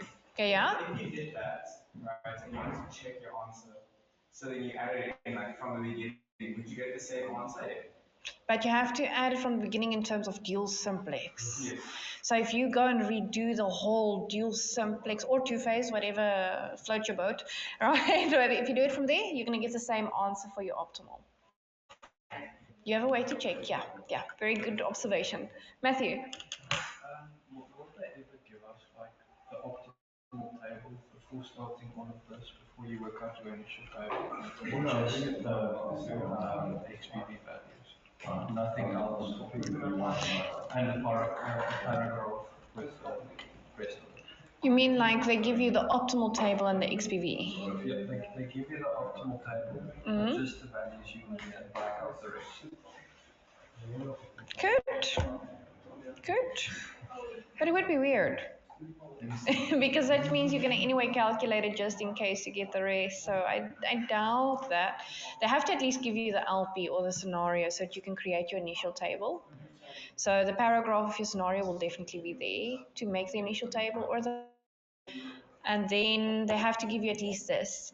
If they don't give you the optimal table, sadly, you'll have to go and do that. But like I explained, guys, usually in tests, I can't promise, I'm just saying, usually we try to separate questions dual simplex and mass sensitivity. So like, I'd rather give you the dual simplex solution than you do mass sensitivity. And in a separate question, I ask you to do dual simplex, rather than building everything from dual simplex and then mass sensitivity and then everything's a mess. Because imagine your first initial optimal table was wrong. That messes, so in a test, we try to avoid that as far as possible, unless if it's really small. Okay, then we'll be like, yeah, sure, you'll cope. But then you use Solver or something to double check. Okay, Solver is your best friend if you don't have an optimal table given. Okay, best friend. Okay. Okay, sharp. Right, so let's see the questions that they asked so that we can actually do some sensitivity. I'm at Allo 6 first to see those questions. Just want to make sure I'm on the correct one. Something that I just want to point out before we do anything. This is a what kind of problem? It's a min. So please don't go and say, oh, now it's always less than or equals to 0. Yeah, because it's a min. But you have to know when it's a max, it's not the same. When is it not the same? It depends on what we're calculating. If you're calculating C's, it's not the same. If you're calculating a B, it would be the same. But we'll get to that as a recap, hopefully. Let's see. Okay, so to the questions and beyond. Calculate the cost range for brownies. Okay, so now we have to go figure out what is what. So quickest would be make your LP so that there's labels, or go and add some labels yourself. But quickly, what is brownies? It is the amount of x1. Okay, so I know one piece. Then they say the cost range. Okay, so I need to get delta eventually, but of what? The cost of brownies. Where do I see costs? Not in calories, chocolate, or sugar, or fat, but that's just a short answer. Go to your scenario. Where do you see the costs matching with your LP? Each brownie costs 50 cents. Where do I see 50? In the Z. So I know that this refers to my Z. So the value that I'm changing or trying to change to see how much it can increase or decrease is 50. So that 50 will become 50 plus delta. Now I go to my initial stuff. Okay. So if you have this table, it's going to save you a bit because you're going to go to that 50, not do what I just did, and you're going to say plus delta, and it shows you what is affected. But in short, I'm not going to copy this every time. So that's my initial. Okay, so this is question 1. Because remember, later we come back to the initial. We want to copy it 100 times.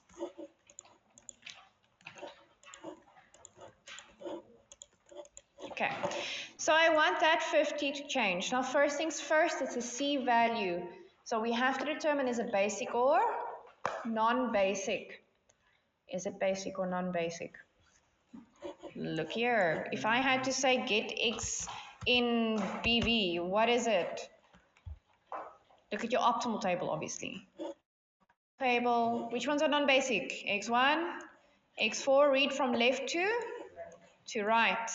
You'll go and say X1, X4, E2, and E3. So it's part of the non-basic variables. So in your head, you tell yourself less work. Okay, not all, don't click all of this stuff. All right, it's not everything. So non-basic meaning, this is not affected because X1 is not even in there. Meaning this that comes from this doesn't change. This that comes from this doesn't change. This that comes from this, that didn't change, so this doesn't change. This comes from those, it didn't change, so that won't change. So I literally copied that because it won't change. Now what will change? Okay, now you need your formulas to make sure. first things first, I've got my C's there, I've got my A's. I'm going to write it once and I'll come back to this every time. Okay, so we have also the Z, that is CBV, B inverse times B. We also have S's, so I's is the ith element or something like that, ith element of CBV, B inverse. Your E's is negative times the ith element of CBV, B inverse. So those are my formulas. Okay. Now I check. What am I changing? So I'm going back here. 50 plus delta. So I can make like a little color-coded thingy there for myself. That is C1. Do you agree? That's C1. So where I have C1 that changed, look in your formulas. Where do I see C in the formula? You got that? Anywhere else? No. Please don't tell me CBV. I already told you that didn't change. Okay, that's not the C itself. That's all the C's that were basic. And it's definitely not a basic variable. So C1 is going to affect only the formula that has C1 in it. So will I calculate C1, 2, 3, 4, 5, 6, 7? Will I do that? No, I'm only going to calculate literally C1 optimal. Why not C2? Because C2 doesn't have C1 in it, it has C2 in it. So did C2 change? I didn't touch C2. Did C3 change? No. C4? No. So what changed? Only C1. So I have to calculate C1. Just to make it very clear. Calculate C2. What's the formula? CBV, B inverse times A2 minus C2. Is C1 the one that's changing in it? Don't. Because it's not in there, so why do you want to change it? Short answer. Look at what Excel helped me with. Because it's non-basic, yes. Cool, me here. So that helps me showing me C1 is the only thing that's affected, in short. Okay. Why am I not calculating A1? Does A have C in the formula? No. Does B, lowercase, have C in the formula? Z has C, but not that specific C. It has all the basic variable C's. CBV is all the basic variable C's, which is clearly not this one. So that doesn't change. This doesn't change. So the only thing that I have to calculate is that specific C. So if you now had to manually show me, you have to go write it out by literally saying, okay, C1 new is equals to, the CBV invert B inverse didn't change, so it's still 0, 2.5, 7.5, and 0. A, go, remember these come from your initial table. 400, 322, minus, now be very careful, some people forget. What is C1 now? Minus 50 in brackets or? So put them in brackets, or you could have immediately went with minus 50 minus D. Okay. Be careful for that. You're subtracting the whole thing, not just the 50. Okay. Now, lucky for us, I can do multiplication because there's no delta. You got that? So I'm going to go copy so that I can do, or do I have to? No, we can just do this. So in mult, what do I multiply? CBVP inverse times A1. Why? Because there's no delta in this. Okay, so I've got the answer, but I still need to subtract and the delta. Okay, so that's C1 new. Now we go get the final answer. So what's 22.5 minus 50? I am not too much, so I'm going to just do it. Is it minus 20? No comment. Minus 27.5 minus delta, 100%.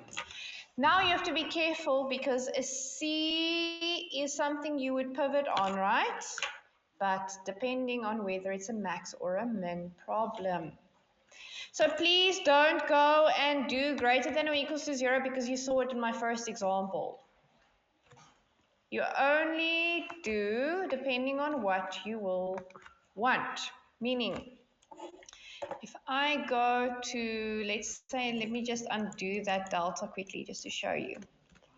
When is this table still optimal if I look at C values? When is the table still optimal? When those C values are what? Because that table is optimal, right? Because it's a min problem. So as long as my values are negatives or zeros, it's optimal.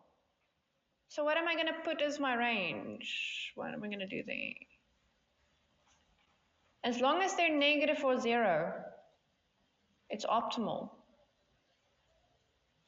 So am I going to do greater than or equals 0 or less than or equals to 0? Yes. Because as long as they're negative or 0, it's optimal. Okay. Why? Because this is a min problem. So only applies to your z values. Okay. The z. If this was a max problem, it would be greater than or equals to 0. Okay. But I just want to explain why so that you don't have to memorize it. So the whole idea is these ranges are when your values are optimal.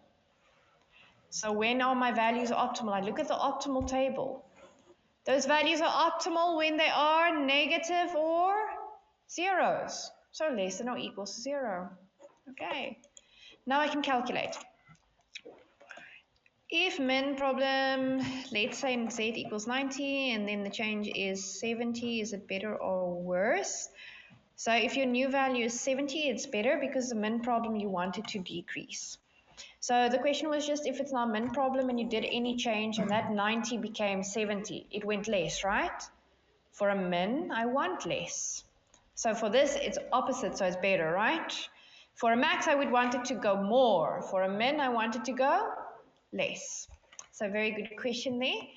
So now we go and we say, okay, how do I calculate that? Simply go and take that over so it becomes a positive.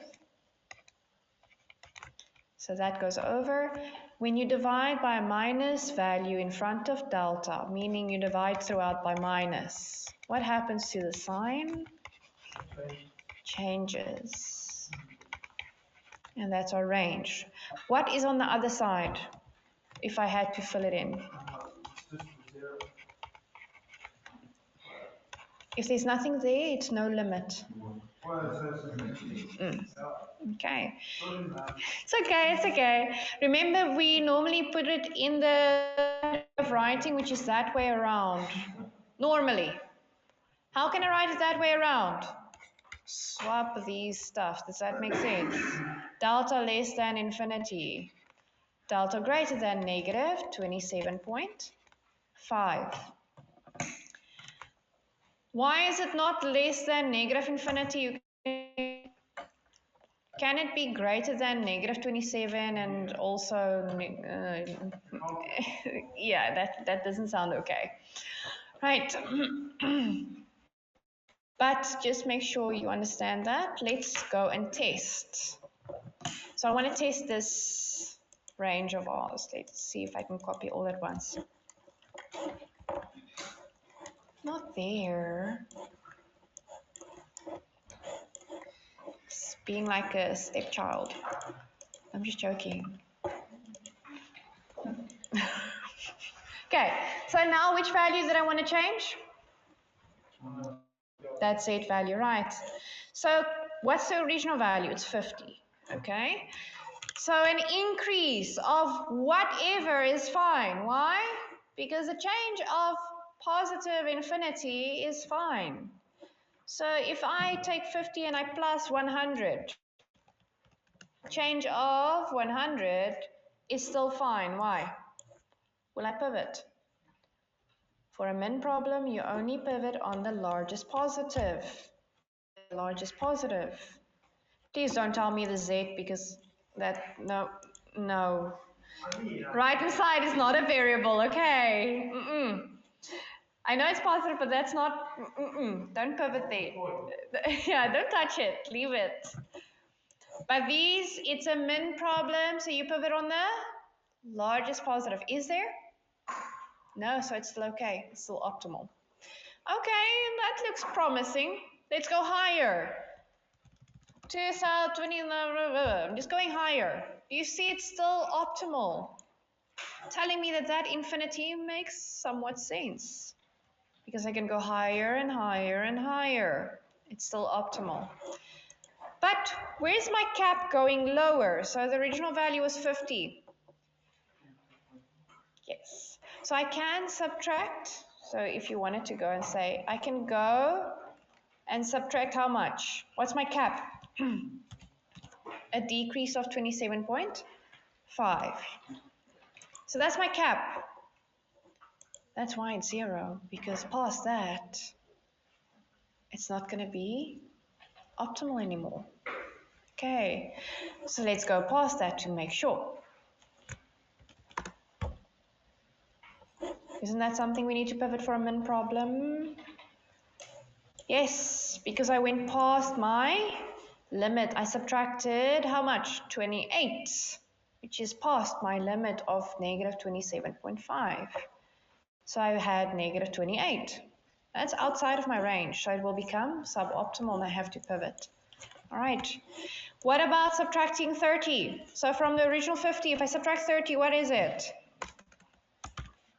20. Do you see you need to pivot?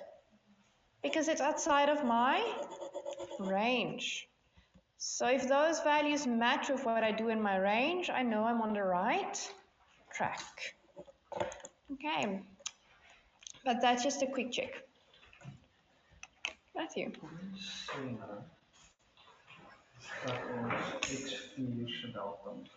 Try English though, otherwise people are going to miss your question. Suppose that x4 is getting plus alpha. If you look at the optimal table, it says minus 50. If you minus 50 with 80, you get 30, and it's still optimal. So the change will be minus 50. Could be. Because in the optimal table, the change is minus 27.5. Could be. Interesting. I like that, but I'm not going to say that to everyone because it could be coincidentally sometimes, okay, but I like that. That means it has like a direct relation. Right. Is wrong like this saying plus infinity? It's not wrong, I just said in a test you have to fill it in the way that we ask you to fill in. So you have to know how to swap it around if we ask you to fill it in like that. Okay. Otherwise, you won't know what to fill in, right? But it's the same thing. Look there, so same thing. What was the next question? You see, it's not that bad. You just have to read, right? No, I'm just joking. It's tough, but let's take it step by step. Positive right, negative left. Usually that's how we write things, yes, but just make sure you also change your symbols to be matching that, yes. But it's same thing, it's just normally we write it in that way. So if I ask you in a test to write it in that way, you should know how to write it in that way. But it's still the same thing, it's just, you know, an assessment queue, we force you to fill things in certain ways, so yeah, be ready for negative on the left and positive on the right. Because if you draw any timeline for negatives, it would look like that. Okay, that's why we stick to that method. Okay, so question 2, guys. Have a change. So we smile because we can shortcut it a bit. Okay. We want to change still, guys. I'm not going to do it. It's still brownie, still the cost. So you go check where's the cost. It's a Z. Okay, brownies is X1. Then I'm going to change it to 0.60. Why do I not type 0.6? Why do I not type that? It's 60 cents and I wrote the LP in terms of not 0.5 and 0.2 and 0.3. Do you get what I'm saying? That's 50 cents there for X1. I didn't write it at 0.5. So don't go now all of a sudden and write it as 0.6. I'm going to write it as 60. Check your LP. You have to stay consistent. Otherwise, it's different measurements. Be careful. Okay, I can see that being a problem.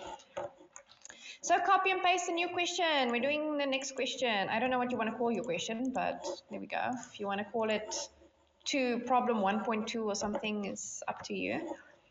So I'm copying what? The initial, not question 1 stuff. Do you get what I'm saying? Initial. So I go back to the initial because I don't want to build questions on questions and I have to probably copy it where that one was. So that's an oops. I have to be specific with Excel. Sorry. There we go. You can't shift things. Okay. Right. Or just say Control A, copy paste. That's easier. Control A and A again, so it highlights the whole sheet and then paste it. So you don't have to worry about where did you copy from which cell and then put it in the perfect cell and yeah. So you just literally go Control A, copy everything, and then new sheet. Okay. Some Excel tips. So question 2, I'm looking at still X1, but this time I'm not doing delta. I'm actually increasing it, right, to 60. But at least get some marks. Do you get what I'm saying? But Evald, what are you saying?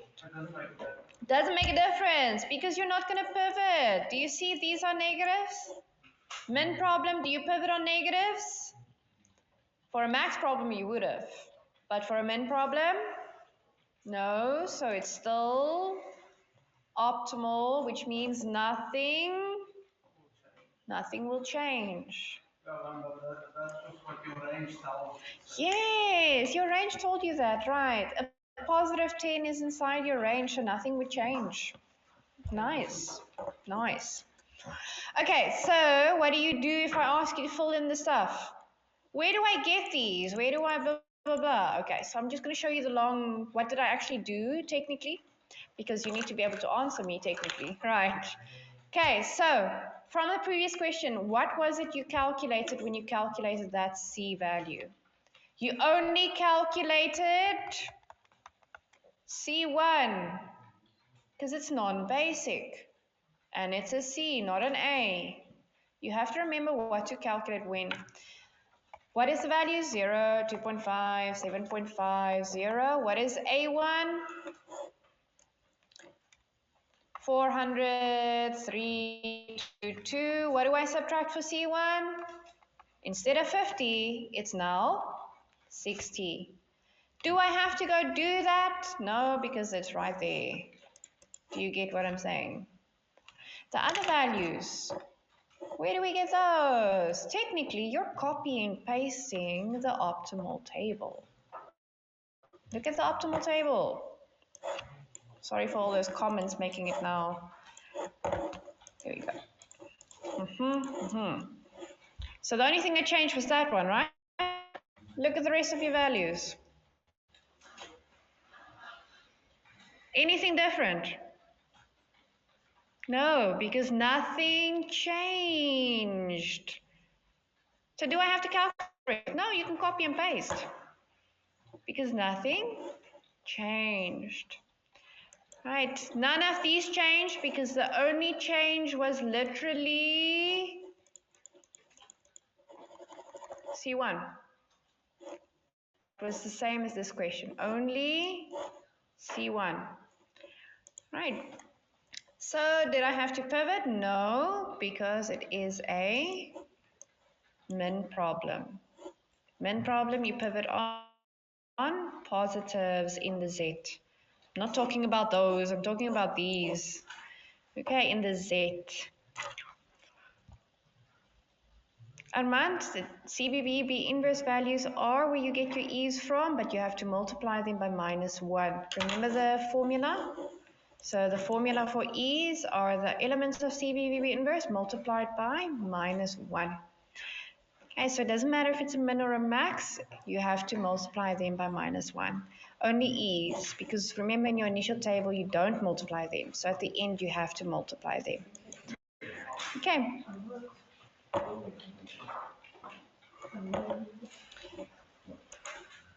Just delete this. Yeah, only E's, because usually when you do dual simplex, you had to multiply it by -1 to make it basic. Whereas here you didn't multiply by -1 at your initial table because it doesn't work like that with math prelims. So in your optimal solution, you have to actually multiply it. But it's only E's that gets the negative, if that makes sense. It's only E's that you have to multiply by -1 to make basic. Awesome. Okay, let's see. So if you get that question, you smile because, well, you can use your optimal table to fill in the gaps there. Right, but like I said, I'll ask you specifically like steps, like what should you have calculated? Should you have calculated all of the C's? No. And if you tell me yes, I'm going to give you 0. Okay, because why? That's not what you would have done. Right. I don't want you to just shortcut and give me answers. That's not the point. The point is to understand what you had to calculate, what was affected. Okay. The shortcut is just there to help you have something to fill in if you don't remember some stuff. Okay. So the shortcut is to help. Don't use it as don't rely on it completely. Okay. Right, that's for that one. Now they ask you to change it outside of the range. Guess what's going to happen? You're going to pivot. Okay. So it's still cost of brownies, changing it to decreasing it to 20. From the original value, now be careful. Guys, I have my sheets here for a reason. Initial. What was the initial x1 value of z? 50. So from 50 to 20, what happens? It decreases by 30. That's outside of my range. So I'll be pivoting. Okay. Now, let's make a question 3 so that you get the practice of pivoting, right? Question 3 there. What are we copying? Not question 2, not question 1, but the initial stuff where you still have the original values. Okay, don't go and work on questions unless if we say you have to. Okay, so that value of 50 changes to 20. What happened?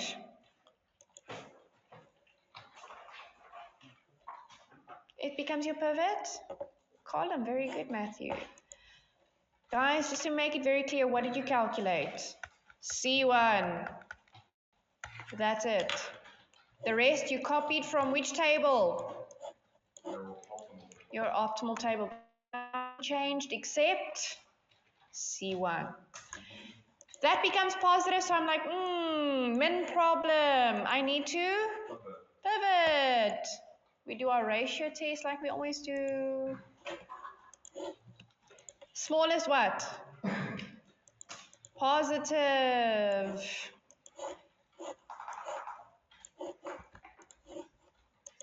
Wait, are you recording online class? What? I was just wondering if there was going to be a recording. Nope. Not that I know of, though. No, I always get the links.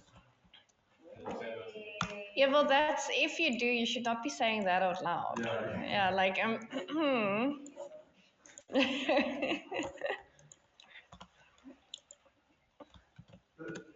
The links to the theory.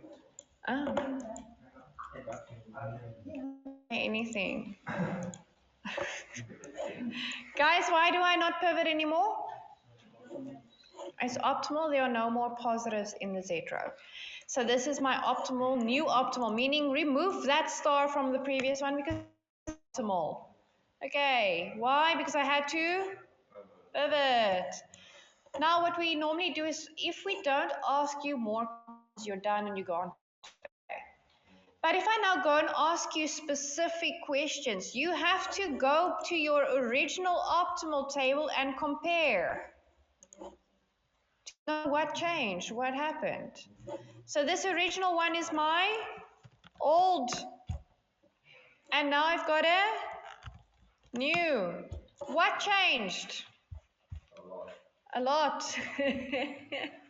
Well, not that much, but a lot did change. What happened to the Z from old to new? Decreased. Is that good or bad for a min?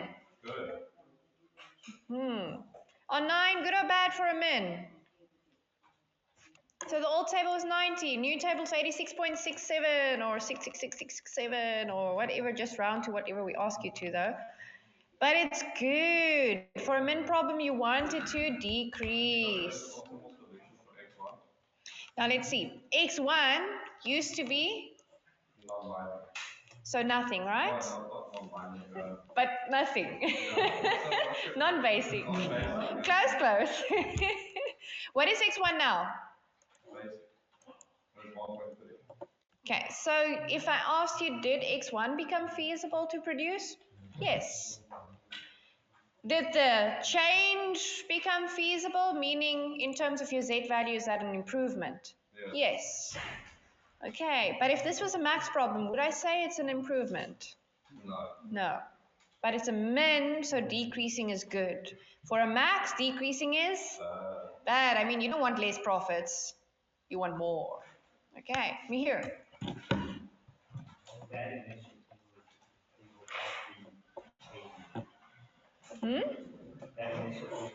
This one. Comes from that change. And then you have to, because of that change, you'll see it becomes positive, so you have to pivot. Okay. But where do I get those values? You can do your shortcut method if you can't remember, hey. But I technically just copied it from here. The only thing that changed was, because it's non-basic C, was only that. The rest was the same as the other optimal. Okay, so have a sheet for original optimal, so you copy and copy and copy and copy. Okay. And let's go for the next. Okay, so justify, are all items still being manufactured after the change? Still being manufactured. Am I talking about now being manufactured? Just saying still. So what was manufactured first? X2 and X3. Am I going to say E1? No, it's not a product. Does that make sense? So products are X2 and X3, but just be very sure. If the right hand side was 0, you would have said, no, it's not. But X2 and X3 was produced. Is it still? Yes, and I've answered my question. Okay. But don't go and say, I'm looking at those that were not. That's not what they asked. They didn't ask what new things are being produced or what was not and is now. Read carefully. Okay. Guys, what's going to happen with these? Cost range. Still the Z, you get that. But let's do this one because it's probably a basic variable. This one's probably a basic variable. Let's see. What is cheesecakes? Which X? X4. And cost is still the Z. Okay. So we're still working with Z, but we're looking at the 80 now. So go and copy, make question 4 now. Question 4. Original, initial. But this time, it's not this one we're going to look at, but that one. Okay. Put a plus D just to see what happens. No, I don't like that one. Because it's the same. Just can you do it? I want to focus on the last one, let's be honest. I want basic. No, otherwise we already like 10 past 4. So yeah, like I know you're chilled today, but just to make it clear, guys, this is going to be a change in C4, right? Is it a basic variable? No. So will CBV change? No. Will a B change? C in the first place, the B will not change. Does that make sense? So will these change? No. Now I go and I say, okay, what will change in terms of my formulas? So, okay, go back here. CBV, B inverse stays the same, right? No stress there. I didn't change an A, no stress there. I changed C. C what? 4. Will I calculate C1? No, C1 will have C1, C4. Will I calculate C4? Yes. Will I calculate A? Doesn't have C in it. Will I calculate B? No C. Z as CBV, not C. CBV is all C's that are basic variable. Is that C4? No. Okay, so no, only C4. So when I do my calculation, what's affected? Only C4. The rest will copy from the optimal table. You only get like what I did there, like that, but you have to know what's everything. Obviously, but you'll get those formulas. Yeah, yeah. You have to earn this. When you complete LPR281, you're gonna be, and then you put it on your CV like LPR281. Like, I can just imagine in an interview they're like, "What is this?" You're like, "I had to make that bold and like size 48." Like, but make like a portfolio of all the work that you're doing. Hey, like that's like with your notes saying this increases, like it shows that you're analyzing work. Hey, it's legit. It's data analysis. You're analyzing.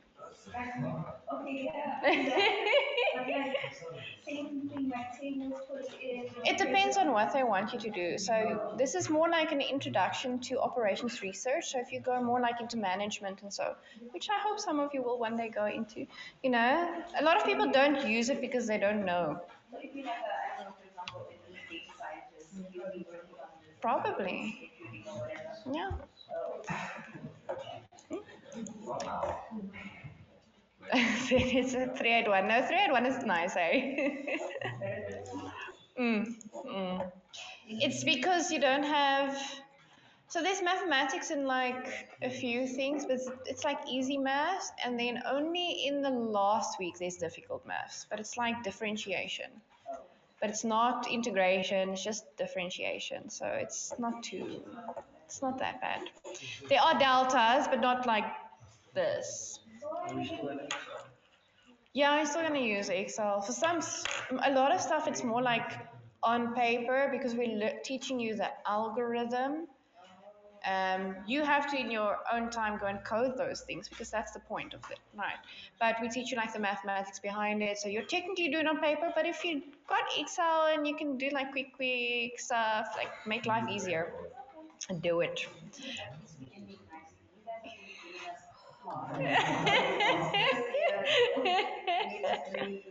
You need to breathe. Okay, guys, so I'm gonna skip the cheesecake one because that's just the same. But what is not the same? LO7, that is basic variable. So we'll do one basic and then we'll be done for today. Okay. And then tomorrow we'll do a few of the others and then I'll see maybe a goal programming somewhere, but then I think we won't have time for anything else. But we'll see what we can do depending on how late I come to class. Yeah.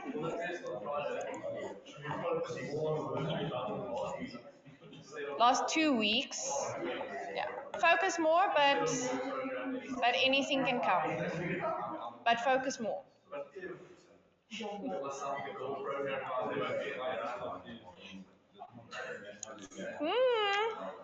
Can't tell you that because I want you to be prepared for.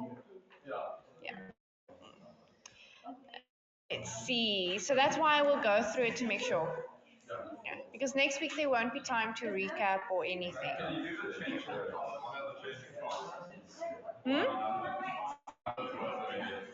For which ones? In this one?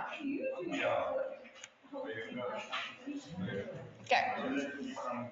Guys, so this will all be about ice cream, costs, Z.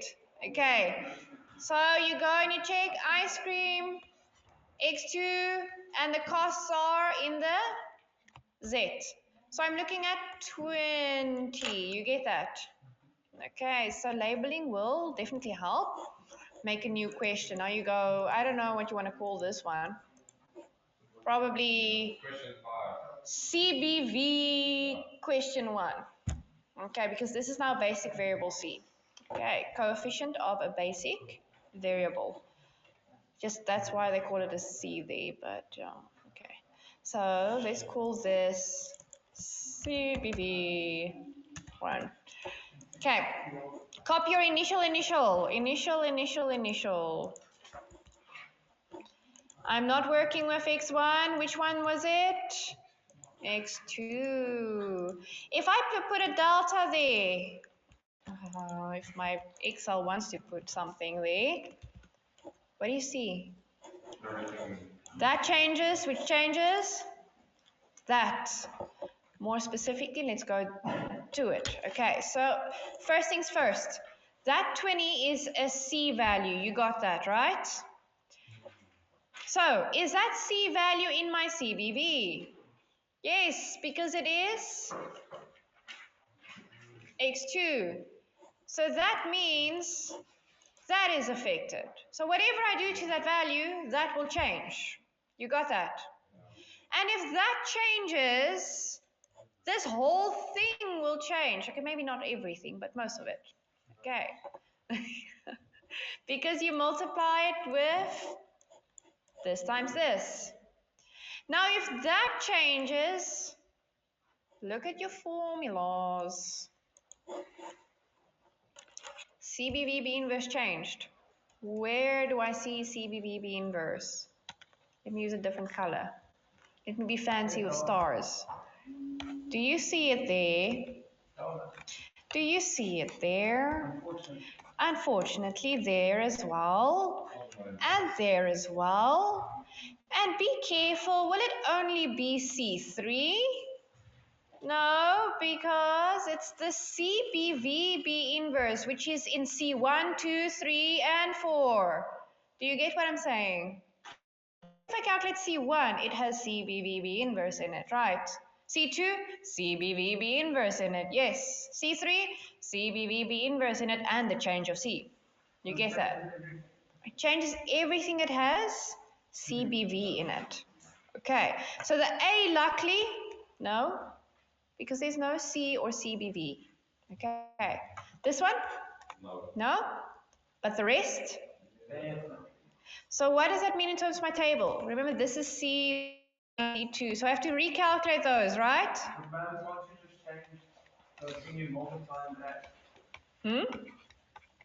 But what about delta? But that's it, yes. Do I calculate that? Yes. What do I not calculate? Do you see the no. What about B? Also out. It's the top row. So if it's a C basic, it's the whole top row. Got it. Okay.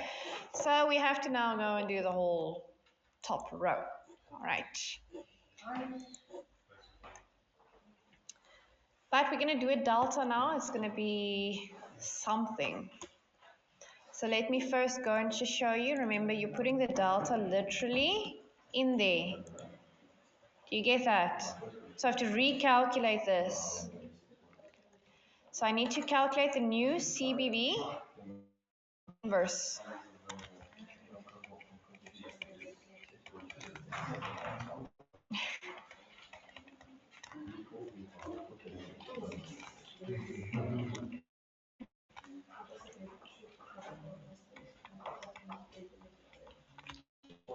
Do it on your own as well while I do it as well, because you don't know in a test that you're doing it wrong. Now you can see if you're doing it wrong.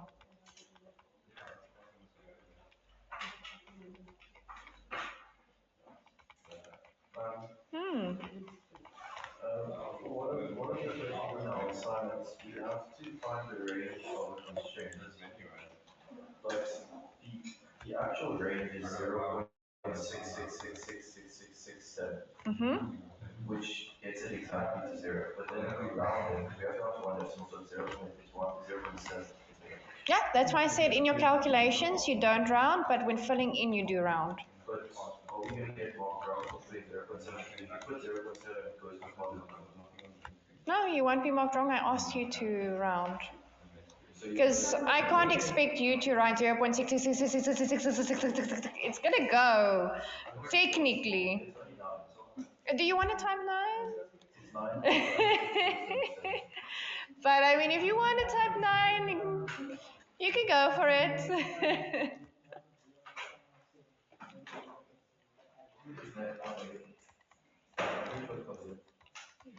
So you technically can, but we won't penalize you, Ethan.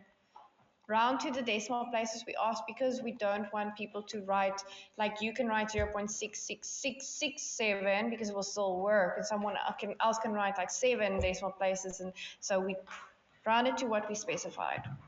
But know that when you're testing and stuff that it's technically 9, okay, not the rounded value. Okay. But we set it up that way so that we don't have different variations of answers. If you know it, it's fine. But I mean, 0.67 is 0.7 if you round, so it's fine. But I get where you're coming from, but don't stress about that. If I asked you in a different question whether that matters, then then I would be worried.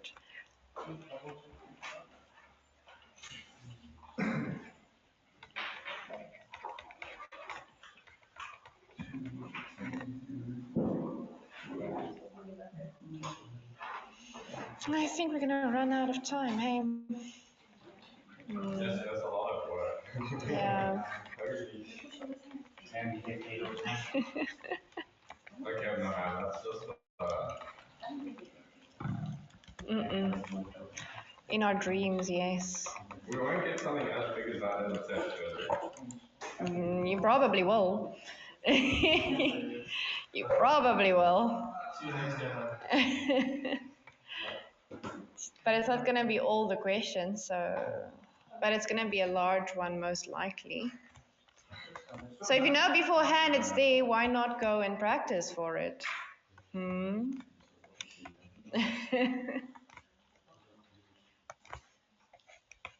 But it will definitely be in one of the tests. You'll have something like this, definitely.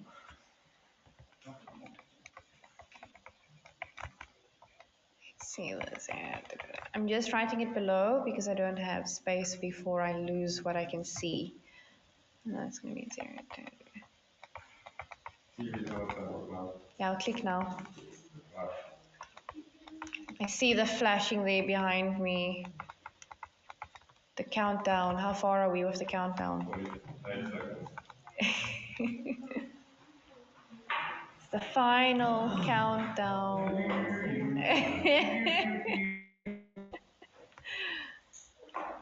I'm going to use green again because I'm running out of time. So 20 plus delta. I'm going to color code now.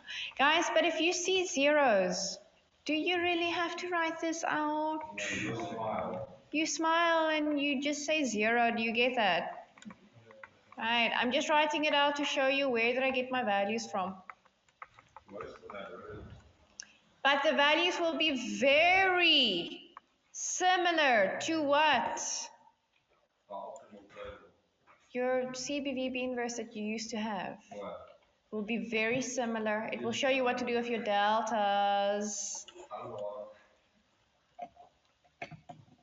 Okay, let's see. All right, 0, then 0, then 0. So the first one is just 0.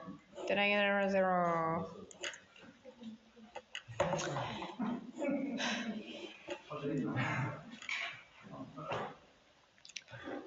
Okay, let me see then. So just to make it clear, so if you go to your CVV inverse, it's going to be similar. So like a zero, I'm like, yay. It's just going to help you know what to do with your deltas. That's basically what it does. Okay, so let's see. 20 times 0.5 is 10, then nothing. Then you've got a times negative 0.25. So that's going to be a positive 2.5. Then your delta is going to be 0. Yes. All right, let's look at the next one. 0, 0, and then 7.5. Next one, 0, 0, 0, 0, 0, 0.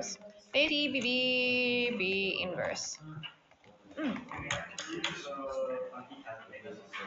Funky calculator?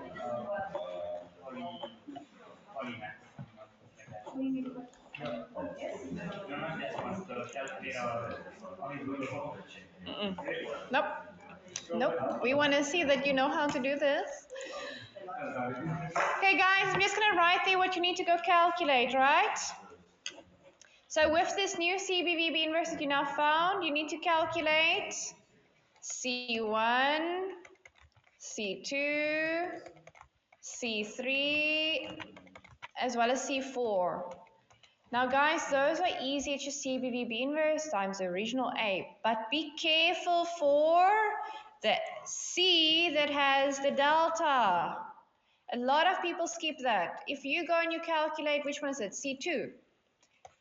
It's going to be that CBVB inverse. I'm just not going to write the whole thing. Times whatever the A is. Okay, in our case it's A2, right? Go and put your values in, of course. But what is C2's value? In brackets, 20 plus delta, because you're subtracting both, not just the 20. So it's minus 20 minus delta eventually. Please don't forget that.